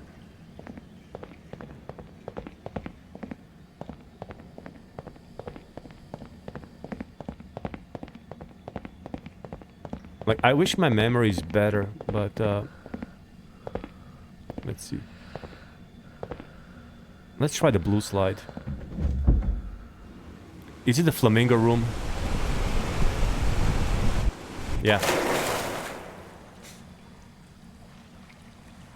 Yeah, blue slide takes us to the flamingo room. Jeez. The red slide also, it's right there.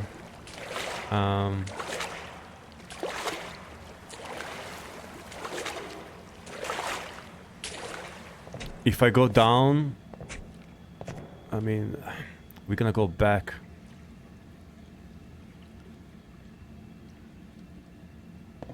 Right?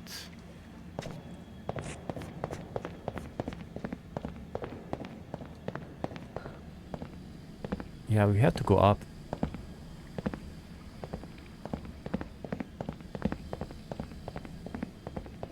Okay.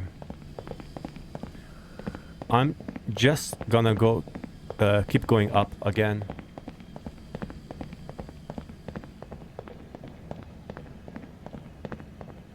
Alright. So we are not gonna use the blue slide anymore.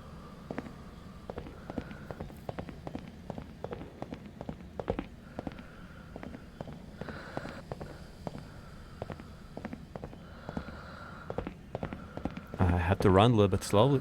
Sorry. Wait. So blue slide will take us back to the flamingos pool, to the beginning, I guess. Am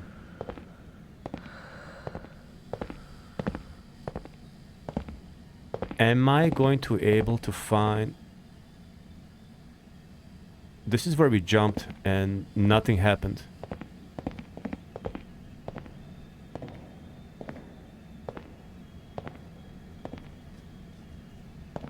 Do I need to go down?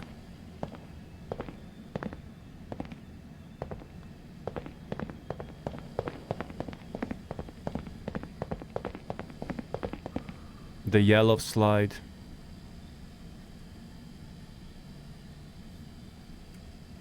Where is the yellow slide taking us? Let me try. I know it's a no-no, but I just want to see something.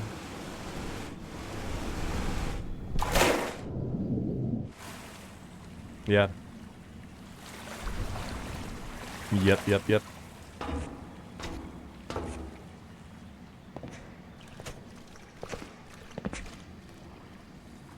Flamengo, yes. They all come back here. Yeah.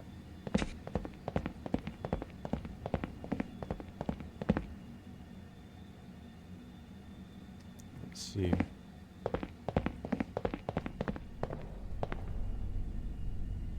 And the thing is, like, when I jumped, it sent me back. But I've really thought that that will be the end of the level. Because usually, level 1, we ended up by jumping, right? So why it took me back?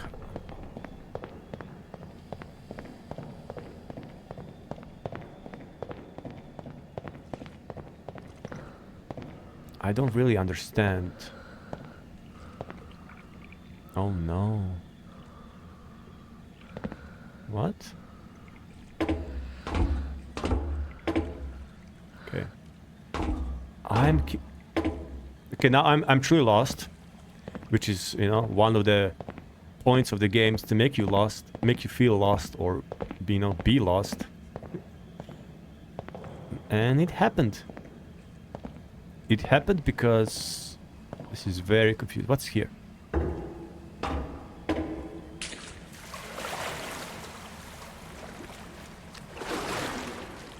Nothing.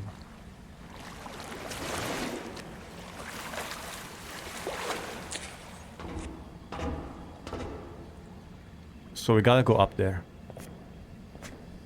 Because what's here? Apartment building. But we're going down. Let's go down.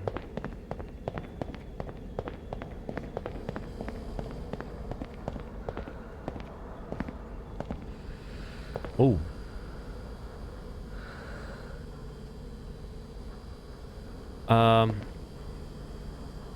Let's jump here.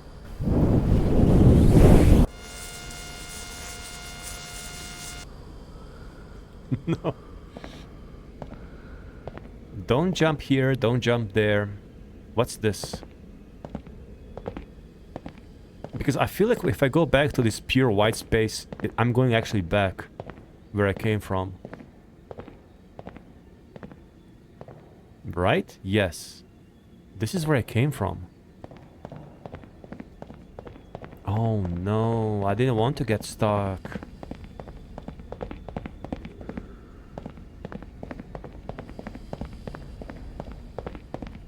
But if going up didn't work, then let's try by going down. The red slide.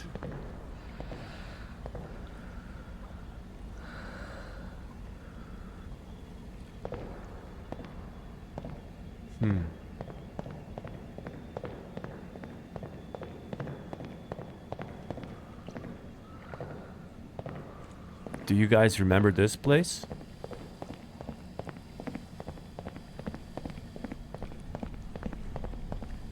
Right?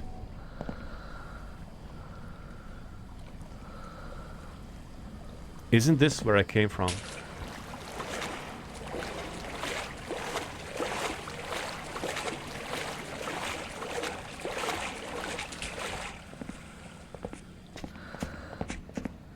We're actually back.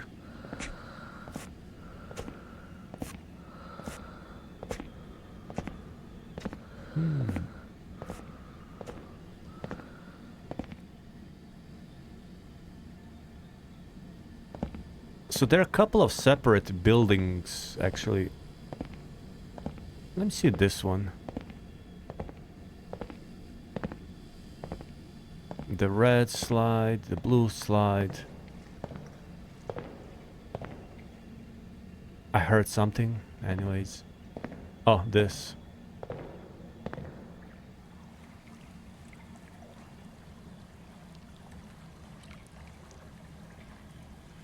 So it's not with the flamingo room. We can go up here, right? Oh, what's here?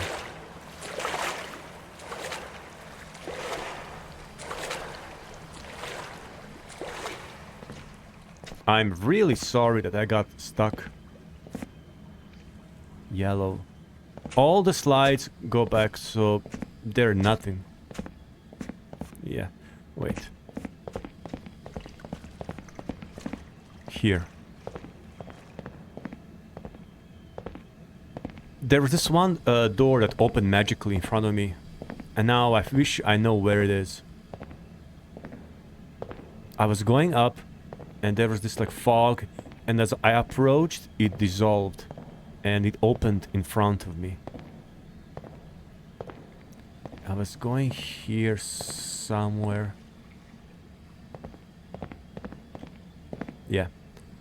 I was trying to remember where it happened.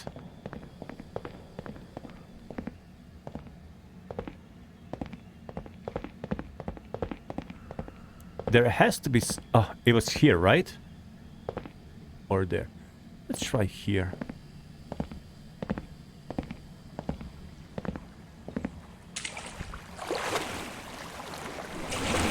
Is this new?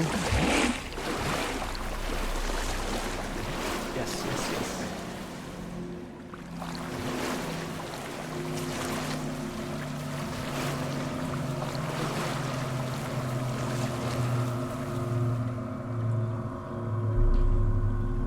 Okay.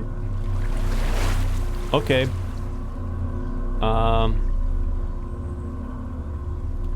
Staring right at me, right?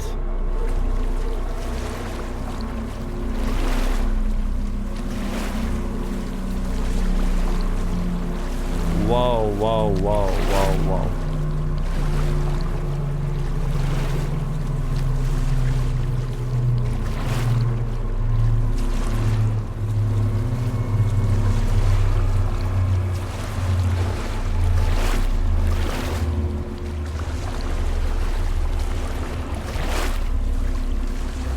Oh, look at the size of this hand. Well.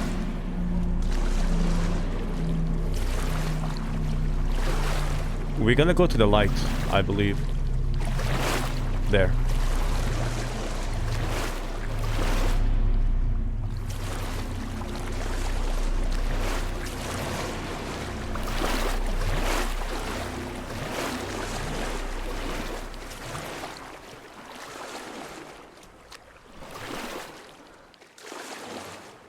Wow.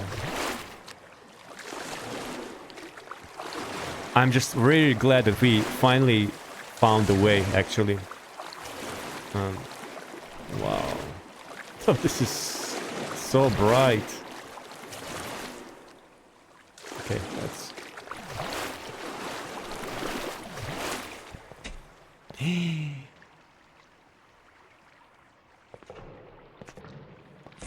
It's getting really freaky.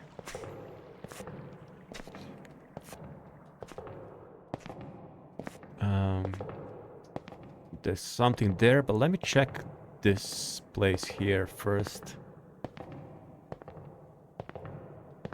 This is freaky. Yeah, this is just another gallery. Let's examine it very fast before going down there.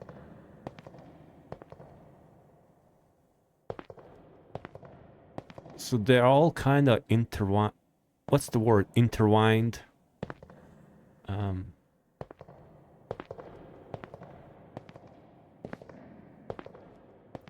Supporting each other, and there are some really weird poses, like nothing like adult, I mean, you know, mature. I mean, it's just, it's like they're just holding each other, supporting each other. Are they trying to climb? Were they trying to like climb towards something, like building like a human, you know, pyramid? I don't know, because you see they're climbing on each other, and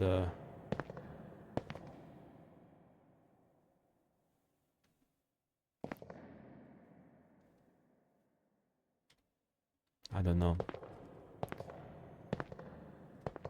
Just a human structure. Oh, there's something here. Ah, do we go here?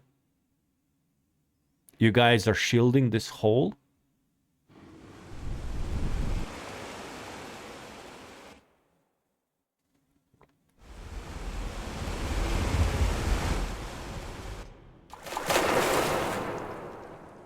Oh boy, are we finally going some... Is this... Huh? Bricks. Many, many bricks.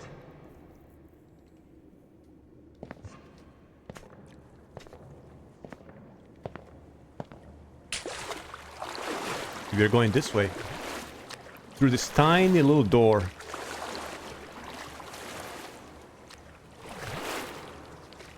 Yeah, the last level was really freaky. And I'm just glad we got it through. I'm gonna go here.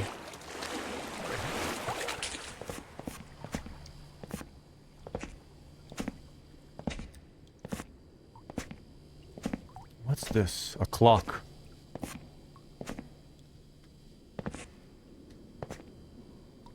One o'clock. A fallen chair and the darkness. Oh no, this is a wall. A brick wall. Okay.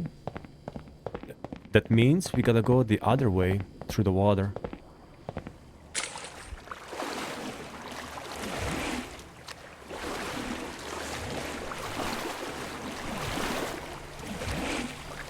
Ooh, look all the brickwork.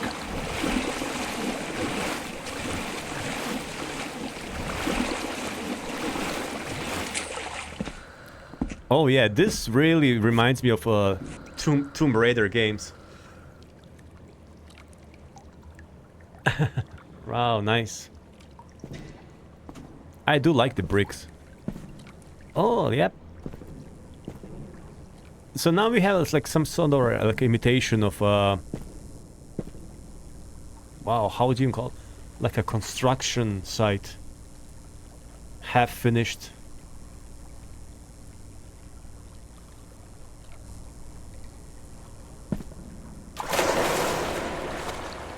Wow, listen to the echo. The echo is insane.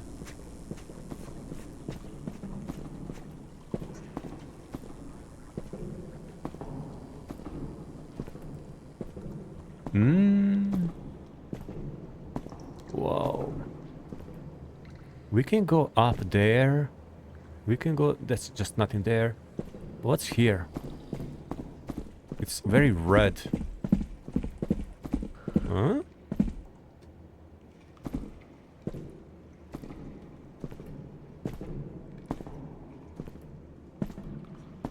There's...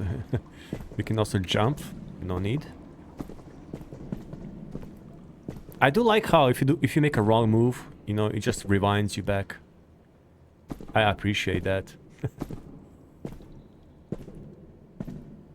Yeah, something tells me we should go here.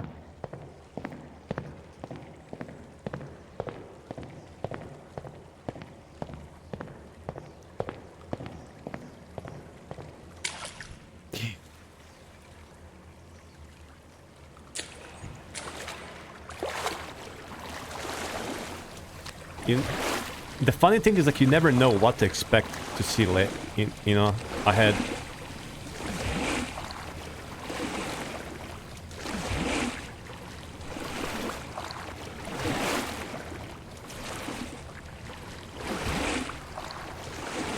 More submerged stuff.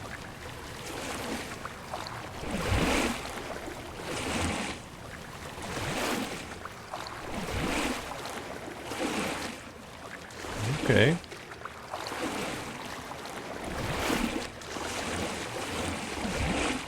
So far, so good. Ooh. We have a simulacrum of the city.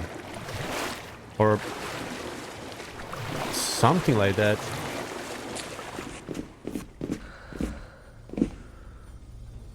Yeah, it definitely is becoming less, you know, sterile and more rustic, and now we have like a metal or wood, actually. Oh yeah. Yeah. Very rustic and vintage.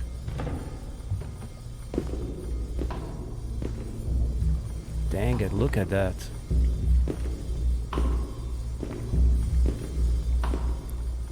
It feels less less comforting, strangely. You know, it's a natural material, wood, right, compared to the tiles. But I kind of prefer tiles in this environment with the pools. I don't know, it feels more dirtier and dangerous. More dangerous.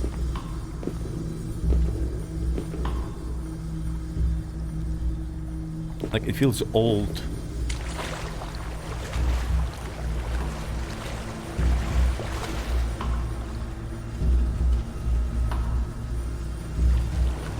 Let's go there.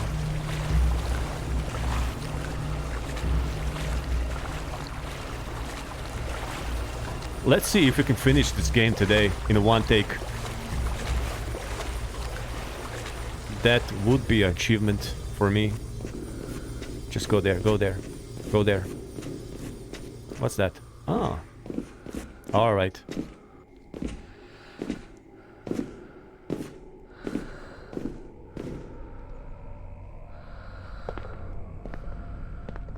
Insane. The abyss.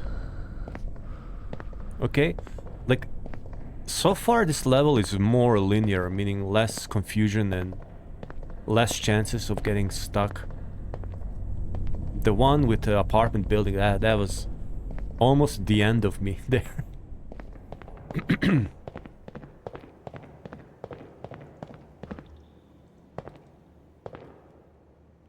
Okay, we have more non-Euclidean. Is this non-Euclidean geometry? 4D? Yeah, don't even look. If you stare at it too much, you will go insane. Where are we going? Here. I'm going insane. Oh no. I'm getting dizzy now. There or there? No, definitely not here. Or maybe yes, here. No, I'm gonna go there.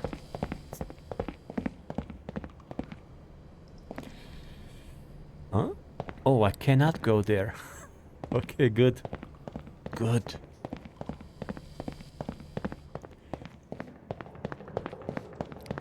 But sometimes I feel like a mouse trapped in some maze made for experiment. Oh. Oh. Freaky, if you ask me. What? What? What? What the hell? No, where am I going? What's this? Dude. Like, my brain is trying to catch up with what's going on, but... Ah!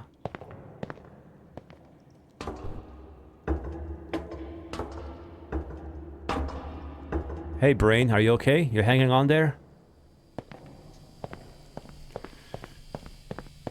Boop.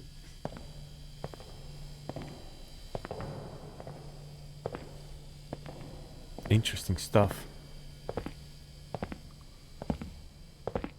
I'm just gonna keep walking. No! No!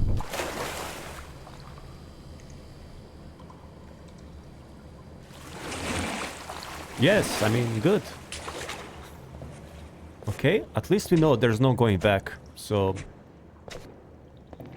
And another point of no return. Now we gotta have this really vintage tapestry. Is this like a tapestry? How would you call that?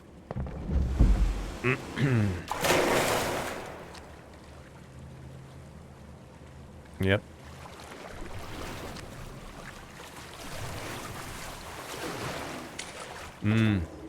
Look at this.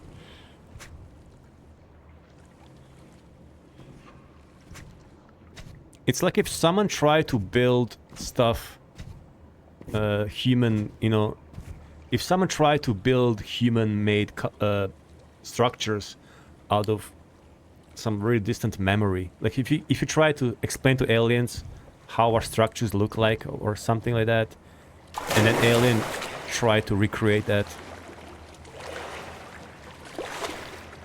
I don't know if I explained well.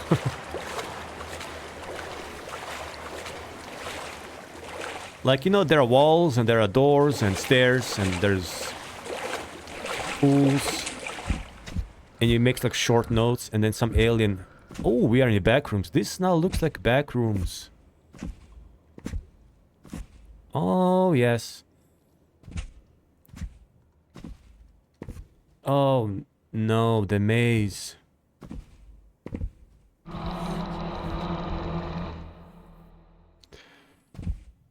Ah, God, that sound. All right.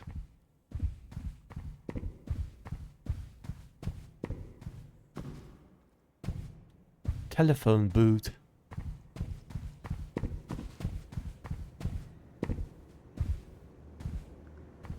What the hell?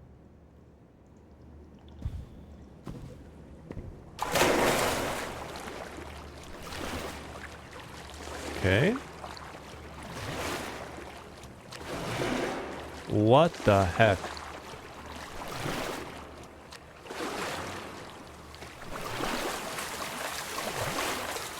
There's something strange ahead there. Is that a wall?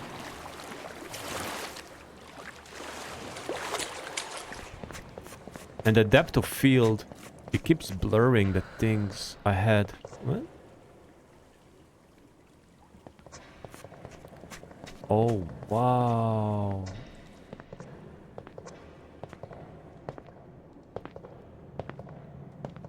Psst. Oh my God, you gotta be joking.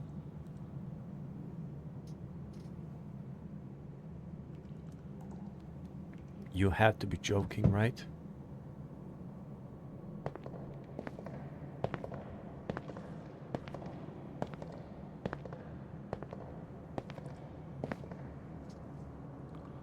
The blue one goes there, the red one goes there.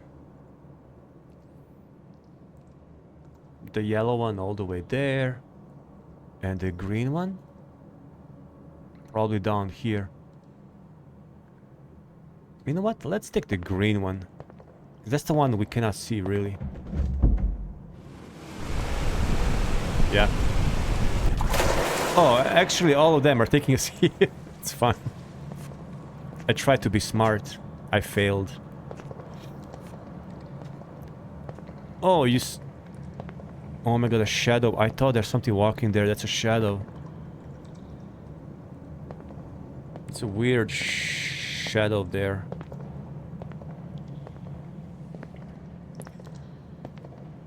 Is that an exit over there? Please.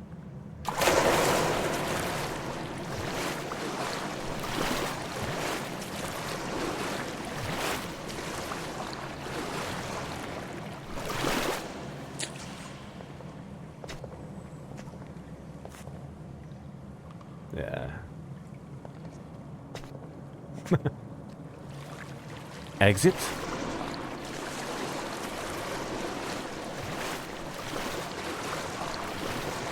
Oh, looks... Wait, what?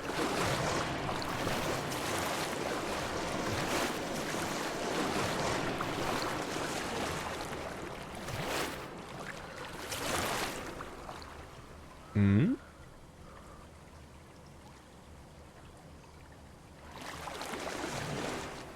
What is this? Exit. Let me just go. Something is weird here.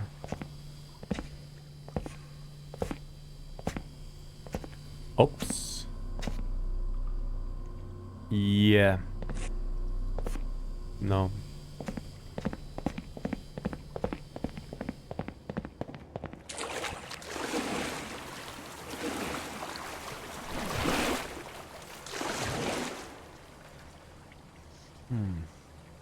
Probably means something. Is it like a puzzle? Let me go this way.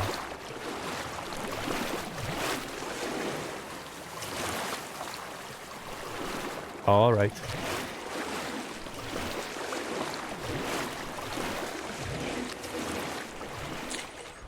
It's funny how this... Yeah, this is so trippy.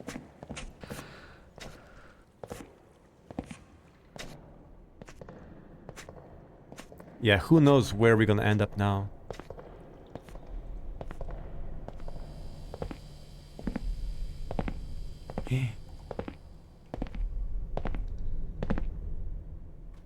Just follow the path, Alec. Follow the path.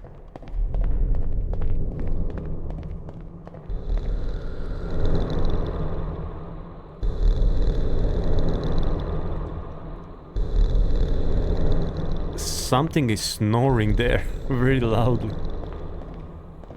It's the eternal sleeper. The dreamer. Oh, something's gonna grab me from there, huh? Okay, yeah, I thought so. We now ended up in this place. And, this is our only way. Something was snoring there. One of those giant statues.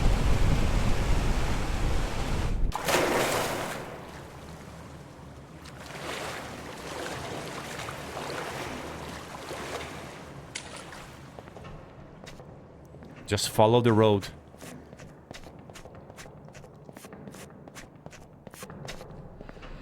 Hey.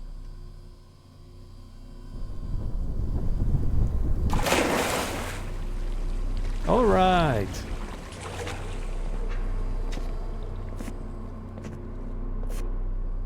Yeah, just go straight. Just straight.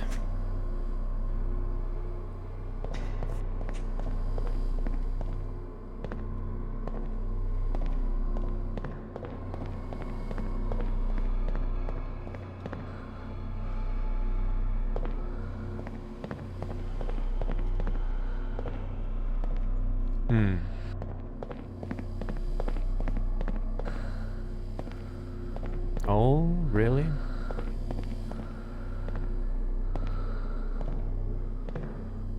Oh, it's a literal maze.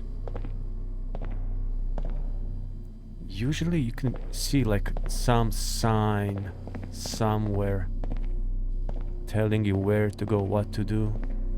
Let's see. Here. Obviously not.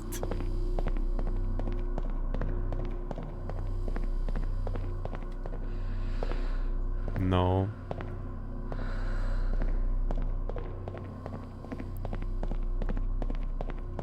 Buckle up, boys. We're gonna be here for a while.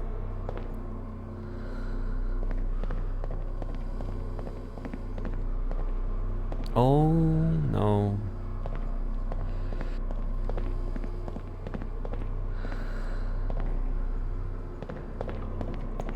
Is this where we came from? Yes. I went all the way straight. Let's go left now. I have to turn left at Albuquerque. Albuquerque.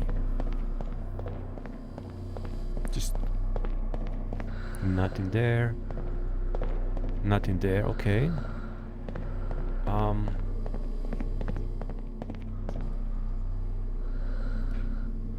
The lights, what's this?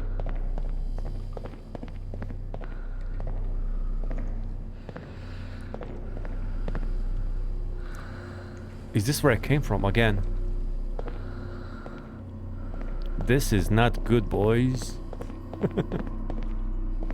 This is not good.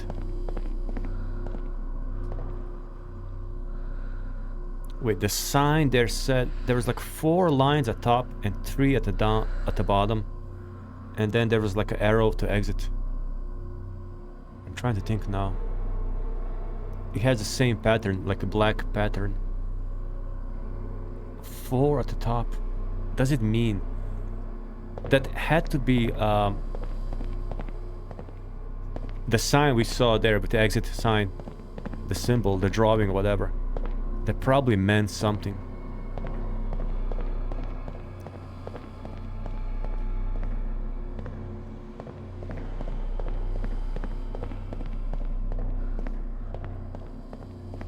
But what?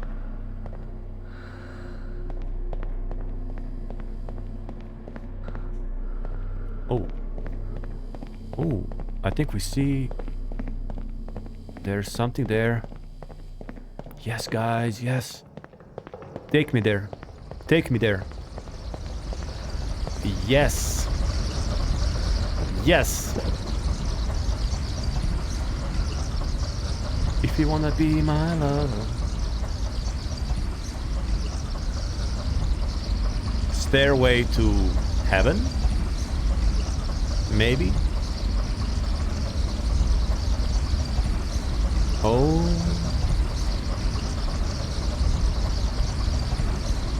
Wow. Enjoy the view, guys. Enjoy the view. Whoa.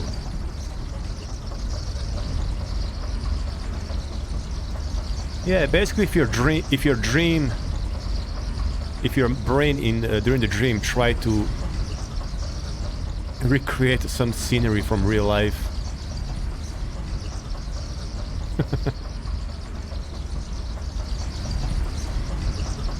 Oh yeah, those big statues are submerged in the water.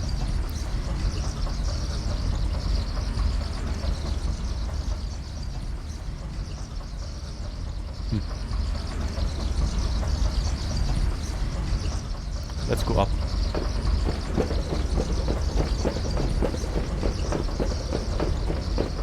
I want to see what's there.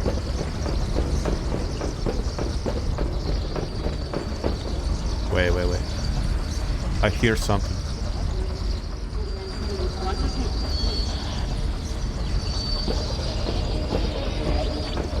What?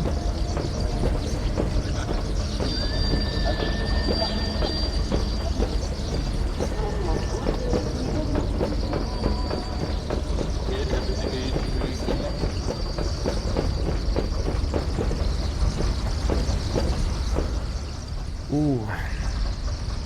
Okay.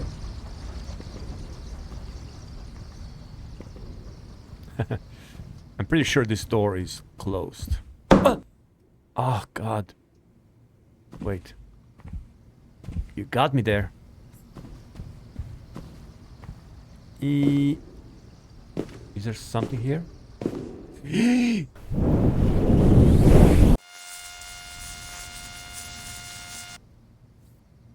Thanks.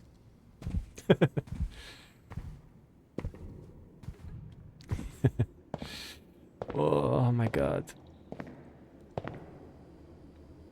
Another weird... This is like my least favorite level. When it's like apartments and buildings mixed in with, you know, pools and all kind of blends together. It's the most confusing. Ah. Oh.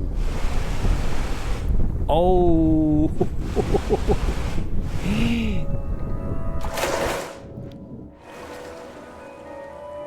Oh my goodness.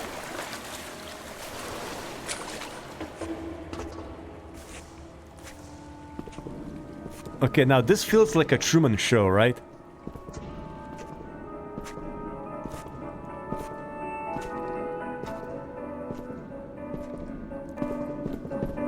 Simulation of life.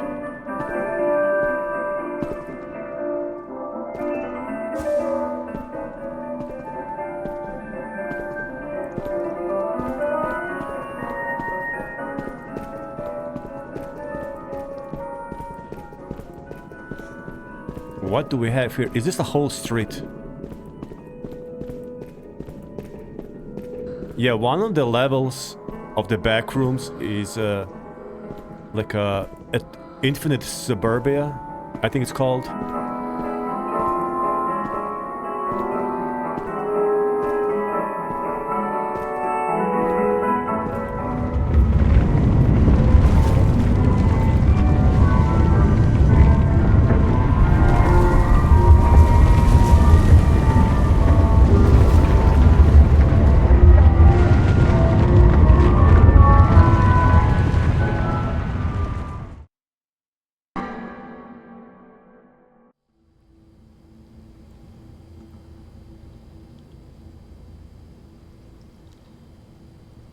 What the heck did just happen? We are now in the...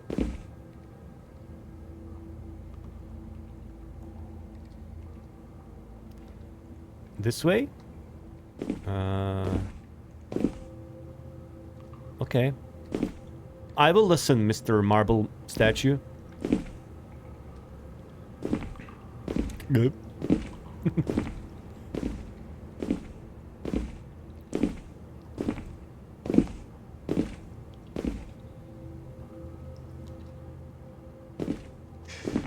Yikes. This is the infinite building.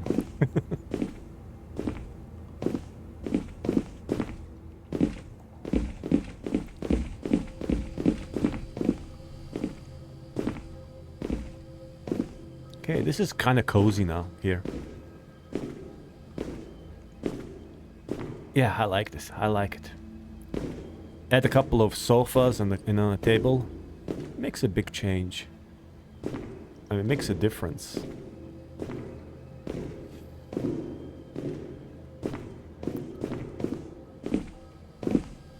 So dark.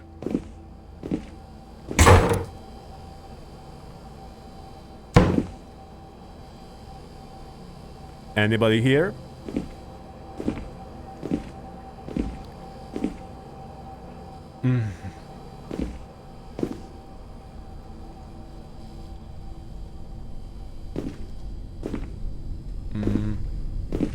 Just go here.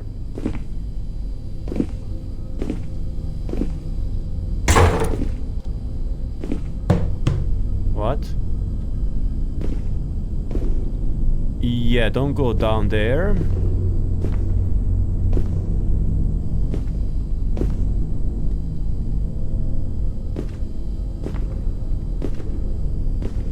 Try not to fall. And don't look down.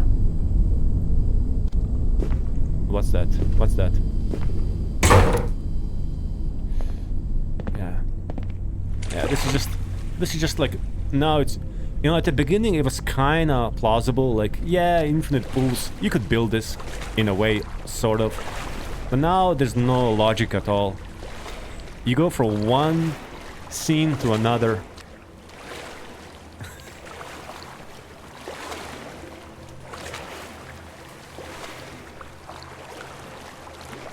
Ah!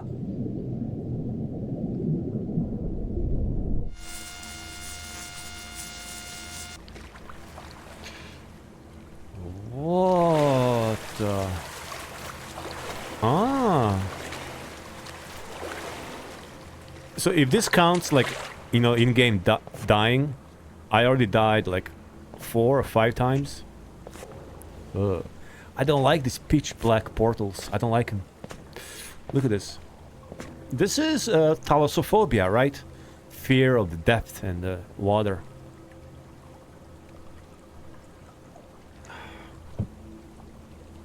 It's okay, I'll be more careful, I promise.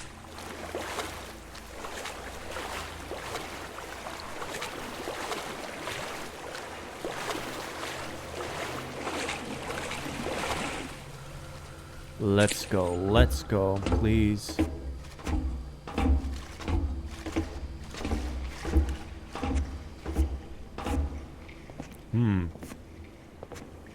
Okay, is this another trap? No, I don't think so.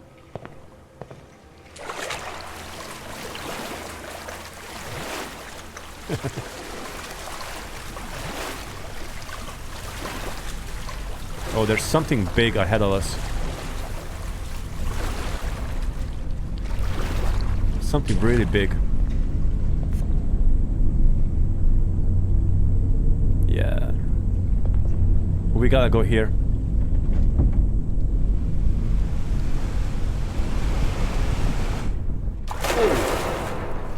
We just hit our head on this column.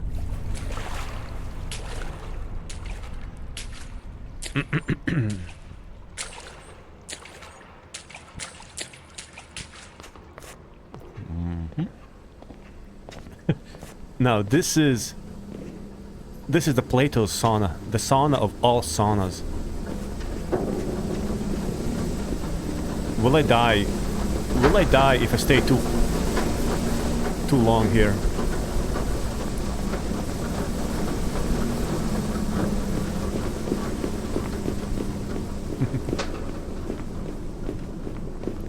Whew. Oh no, not this place again. Wow, this is like something from a nightmare. Isn't this? Isn't it?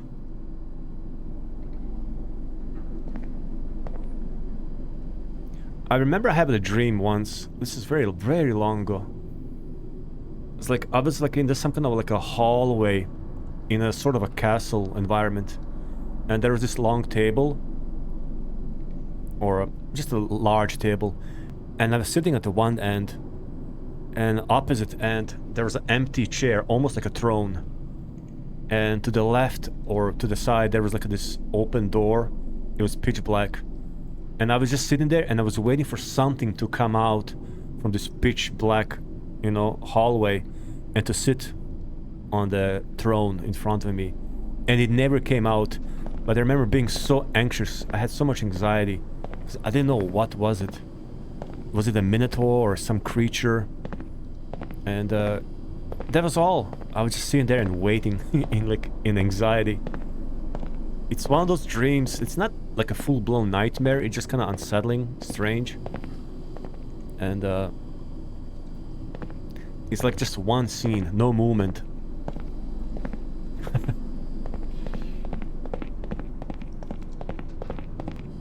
Yeah. Let's master this game. Oh. What's this? If it's pitch black, don't even go. It's a door.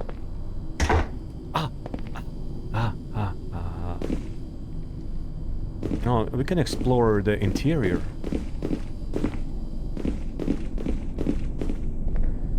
Oh. Sheesh. Really? No, you guys are just being mean. Really?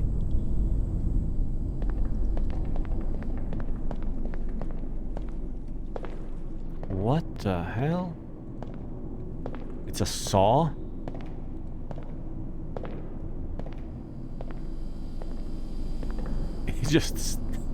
It's just there, you know? Menacing.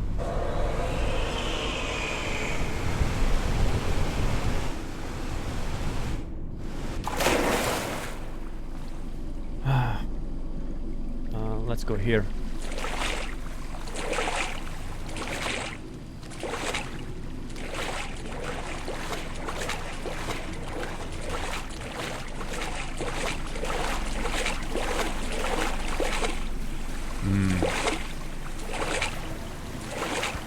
Oh no, oh wow.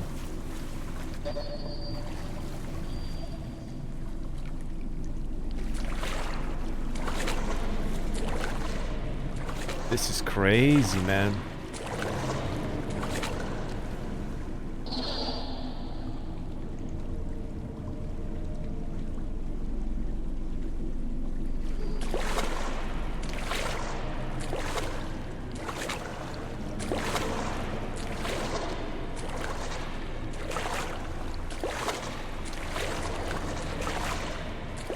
There.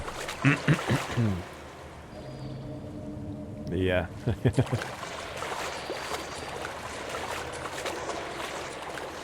Let's get out of here before something happens. Oh. Which way now? Straight.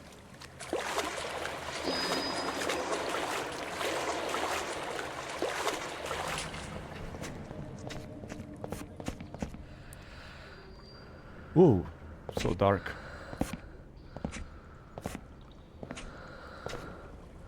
Is this the way?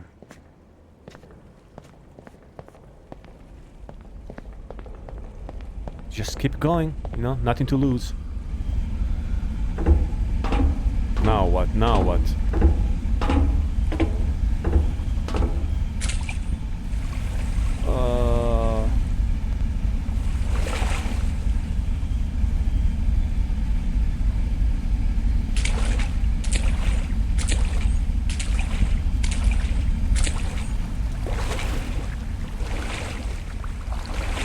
Okay, I don't mind this. It's a little bit claustrophobic, but not bad.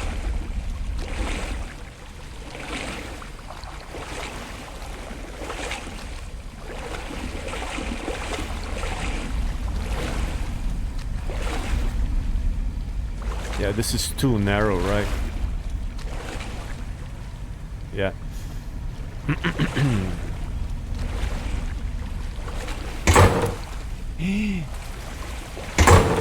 Oh, okay. You gotta watch where you step, and keep going.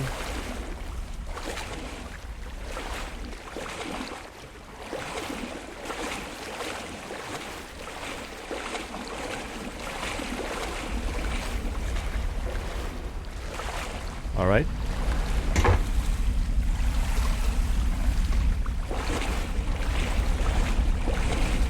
All right, the ladder take us out of here.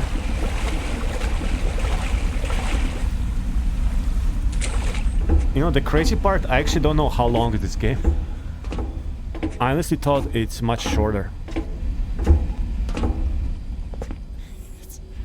I should have checked. But you know, just keep going. There's no really... I don't think you can... You know, just save mid-game. I think it's like by chapters. So if I stop now, you have to like start from the beginning of the chapter. And I actually have no idea when this chapter began. I think the suburbia, right? The suburbia, which is pretty long ago.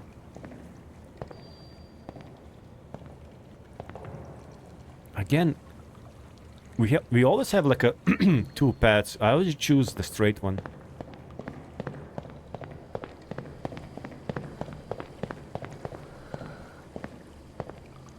Oh no. What? What? Wait, is this again the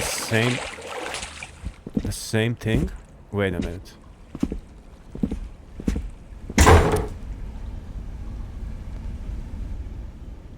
Is this the same?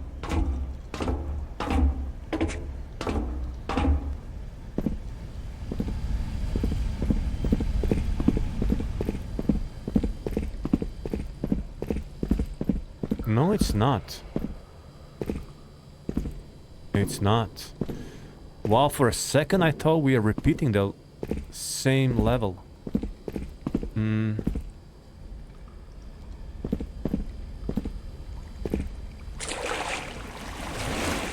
Alright.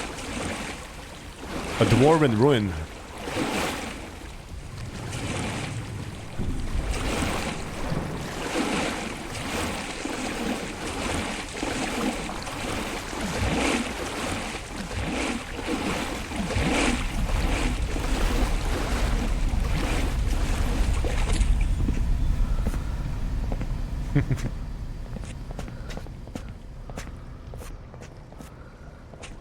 Wow, I do miss these like bright pool rooms from the beginning. I really miss them.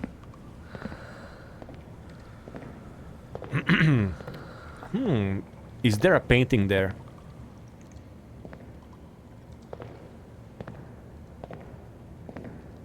Yes, it is.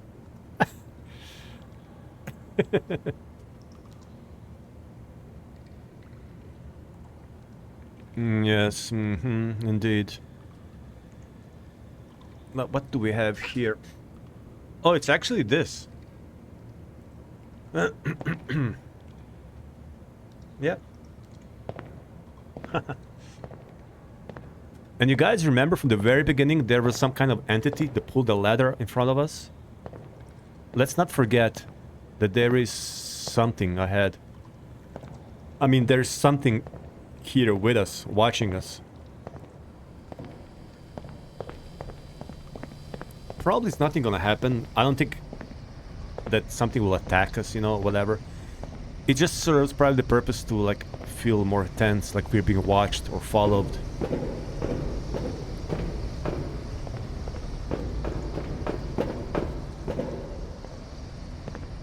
Alright. Let's not look down there, better. Oh. A new shape.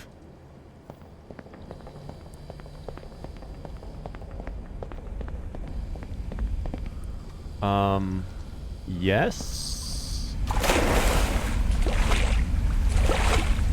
Is this a hole?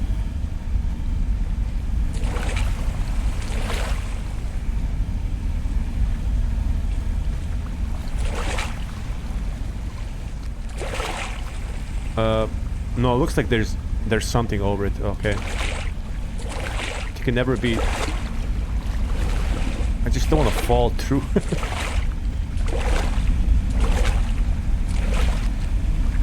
Yeah, there's something there. Okay.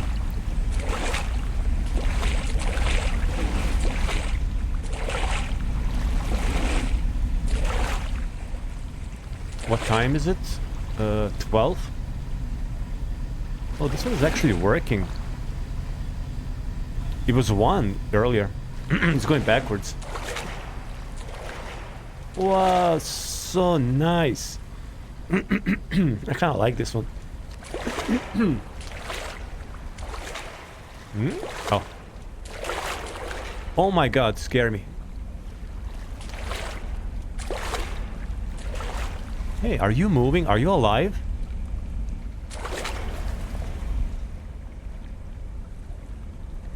Hey. So how's life? Doing good? You know, I've been going to these liminal spaces for the past 2 hours. I don't know how long. This video is taking too long. No one's gonna watch it. I better go, okay? So, see you around. That's a sheep. I was just talking to a sheep, by the way.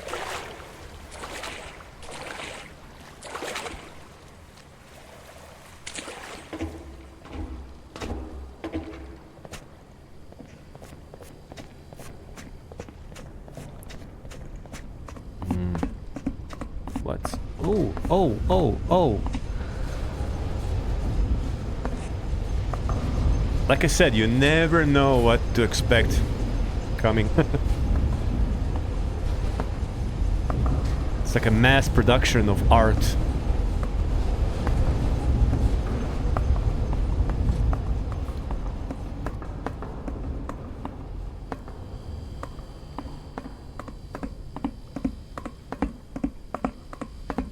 Alright, this is nice.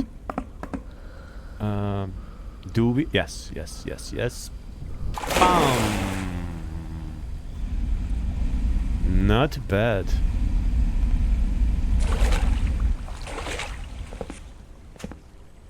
Hey.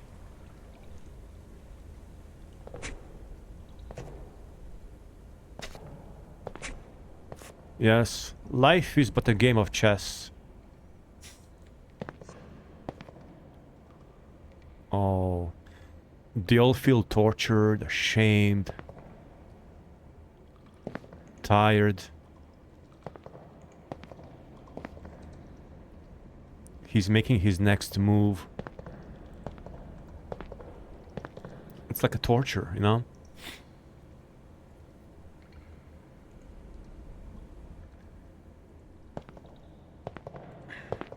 Shame, shame. Please, no more. Please, no more. I give up. I'm tired. When will it stop? It only has begun.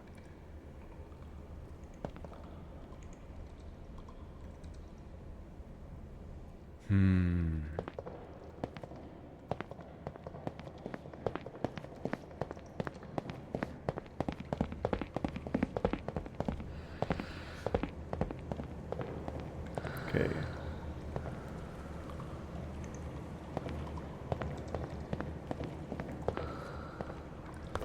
Not bad. Very clean.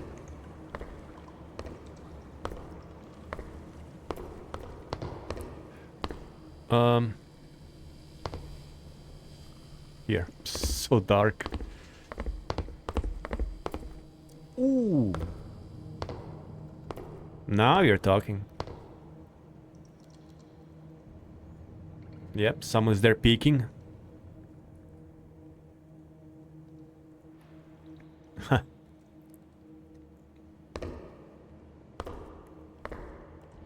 Yeah, this is what you call a still nature. Still light? No. In Serbia, we call this mrtva priroda. Like a literal translation would be dead nature. that's like a literal translation.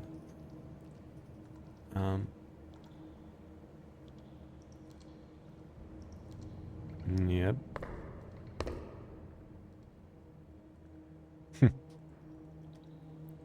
Okay. A little bit unnerving. Yeah. Cops and thieves. I like the mixture of like a serious art and like children paintings. You know, everything can be art in the eye of a beholder. This is art, but you know, why not this as well? This also means something, tells a story. And I only started appreciating this after, you know, my son grew up and started painting his little stuff, his little storybooks. And there's a cat in a sauna. Is this Garfield? Well, look at the size of this chair. Yes. Not bad. Ducky Ducks. More Ducky Ducks. What's this? Lizzie. Nothing. Some kind of a bird mask above the entrance. Ooh.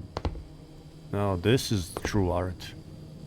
Hell, hell, hell, torture, pain, suffering, depression, anxiety. Agony.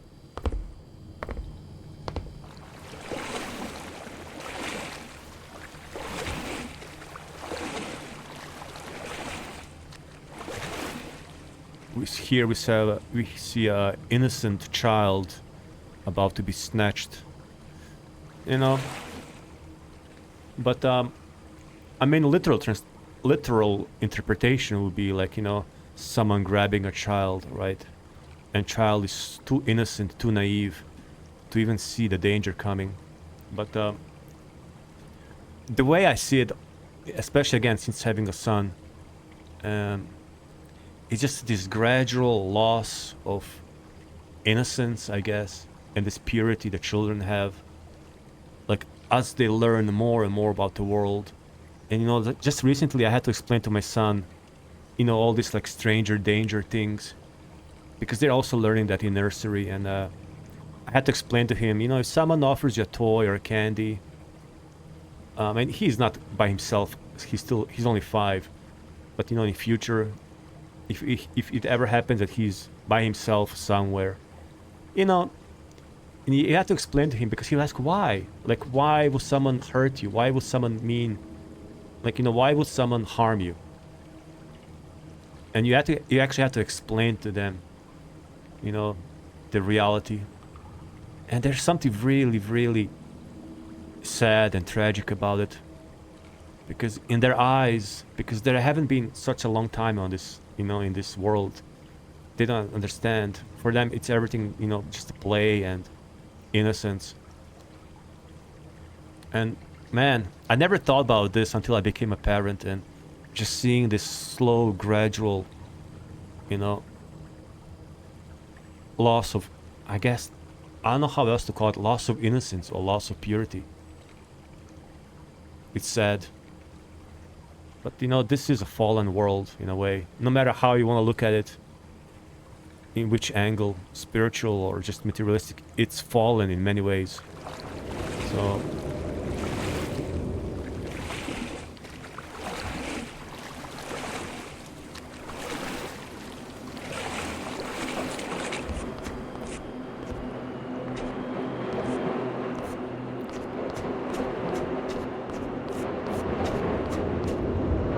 Are those trains? Yeah.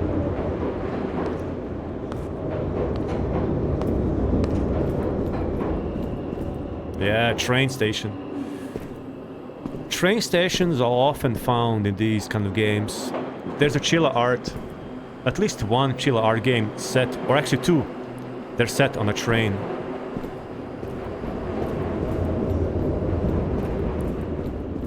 You know, just yesterday I was, you know, going to hospital and I used MTR. And there's something about the MTR stations and trains. You're surrounded by all these strangers, and you know, every single person around you is in their own story. They have their own process, their own thoughts. But for a moment, we're all there together, sharing this, you know, intimate space of a train. And I don't know. Because I grew up in a different environment. I grew up in a village, in a much smaller place. So having to learn to share, you know, sometimes space with such a big crowd, it's something I had to actually kind of process. Maybe people who are, you know, born and grew up in a city, they don't even think about it. It's just normal. But for me, it was a novelty. I had to actually, you know, oh yeah, this is different. Just seeing hundreds of new faces every day around you. You know, and they say our brains are kind of wired. We can perhaps know 100 or 150 people in our lives. And everything beyond that is just fades away. It's just our minds are not capable of, you know, learning so much or remembering so much. Oh yeah, so this kind of reminds me of Infinite Gardens story I said before. So imagine this hallway, but instead of water, just gardens and gardens and flowers. Maybe we'll see that actually. I'll be very surprised.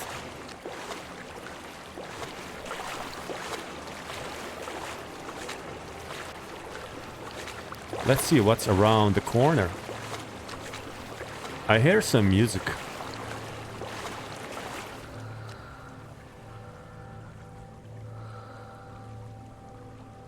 Yep. Birds.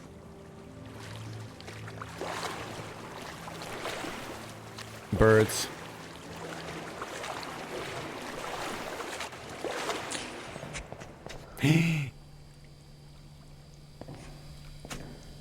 Okay. I got it. I got it.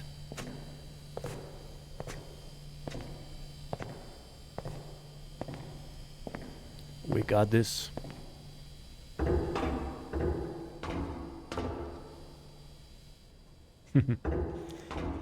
Such an interesting experience. Again, this is my first liminal space game. I have several. So I would like to explore all of them and see what they offer. It's kind of interesting because you play and you kind of... The game makes you reflect on so many things. Wow. This just keeps going.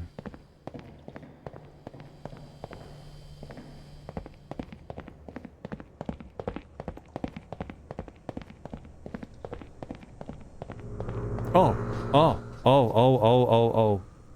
Wait. Let's re-experience that. Will it happen again? Let's see. No. That was trippy. Ooh. Gotta love the sound of fluorescent lights. The buzzing.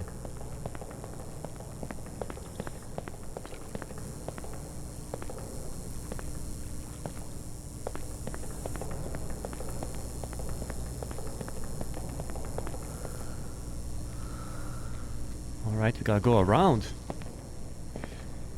And this holes reminds me of Mariana's Trench. Is it Mariana's Trench? Like a deepest measured ocean, like location. And basically there's like a just hole that goes deep, and it's just pure blackness. Let's go. Oh, this is nice.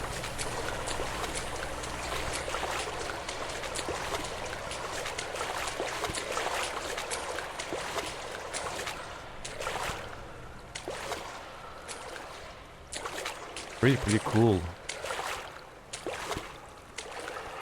I still haven't talked about my version of a liminal space, which I would make if I knew how to make a game.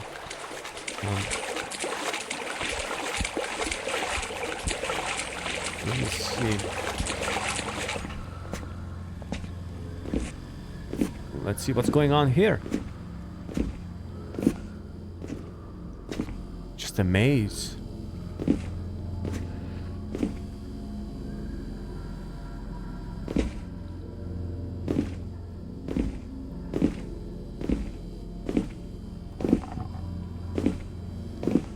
Yeah. A maze after a maze after a maze. And black.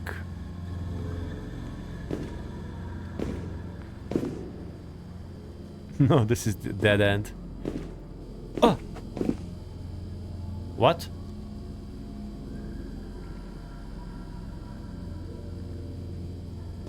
Ah!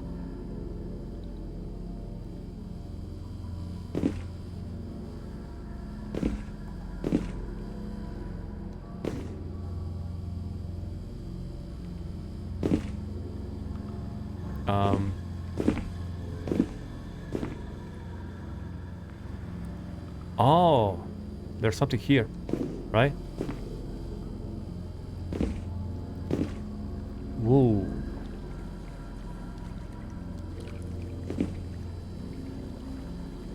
What's that? Ducky Ducks.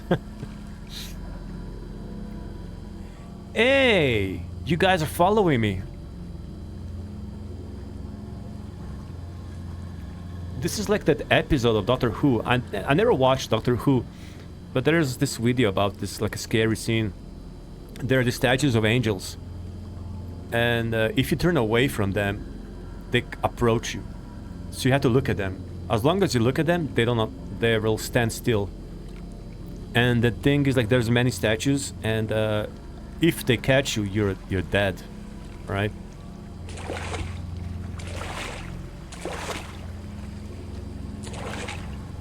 Let's see.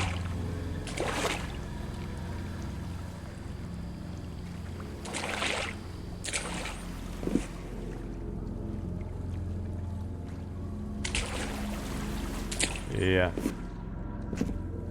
Stay there.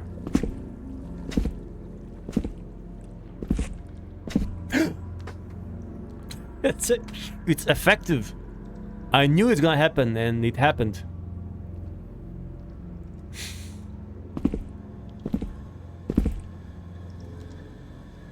It's gonna happen again. Don't be scared. Don't be scared. Yes, don't be scared. It's fine. Ah! Are they following?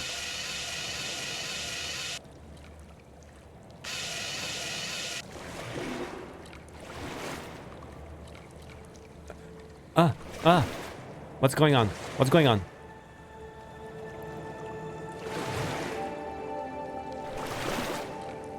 This is the end? I don't... Someone is opening a door for me. There's something there. The statues were following me.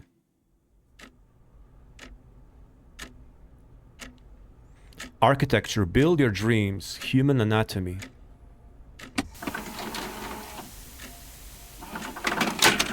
Pools. Yeah, this is like a meta moment. That's probably supposed to be like a whoever made this game. All right. Oh, this is Finnish.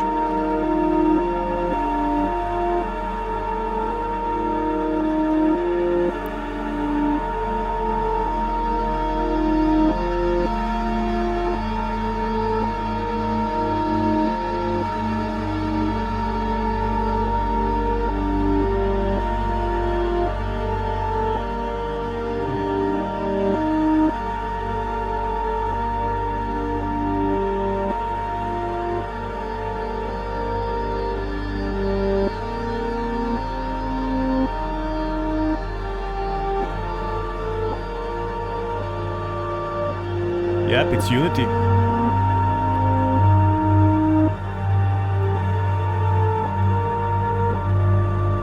All right. Well, can I exit this? Yes.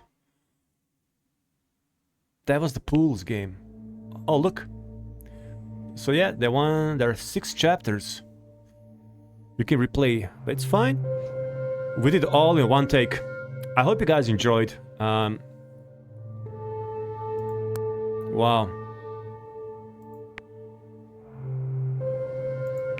I haven't had time to actually talk about something I wanted to talk about. My version of let's say Backrooms or Liminal Spaces. Actually, it will basically be called Polaris, and just very, very short.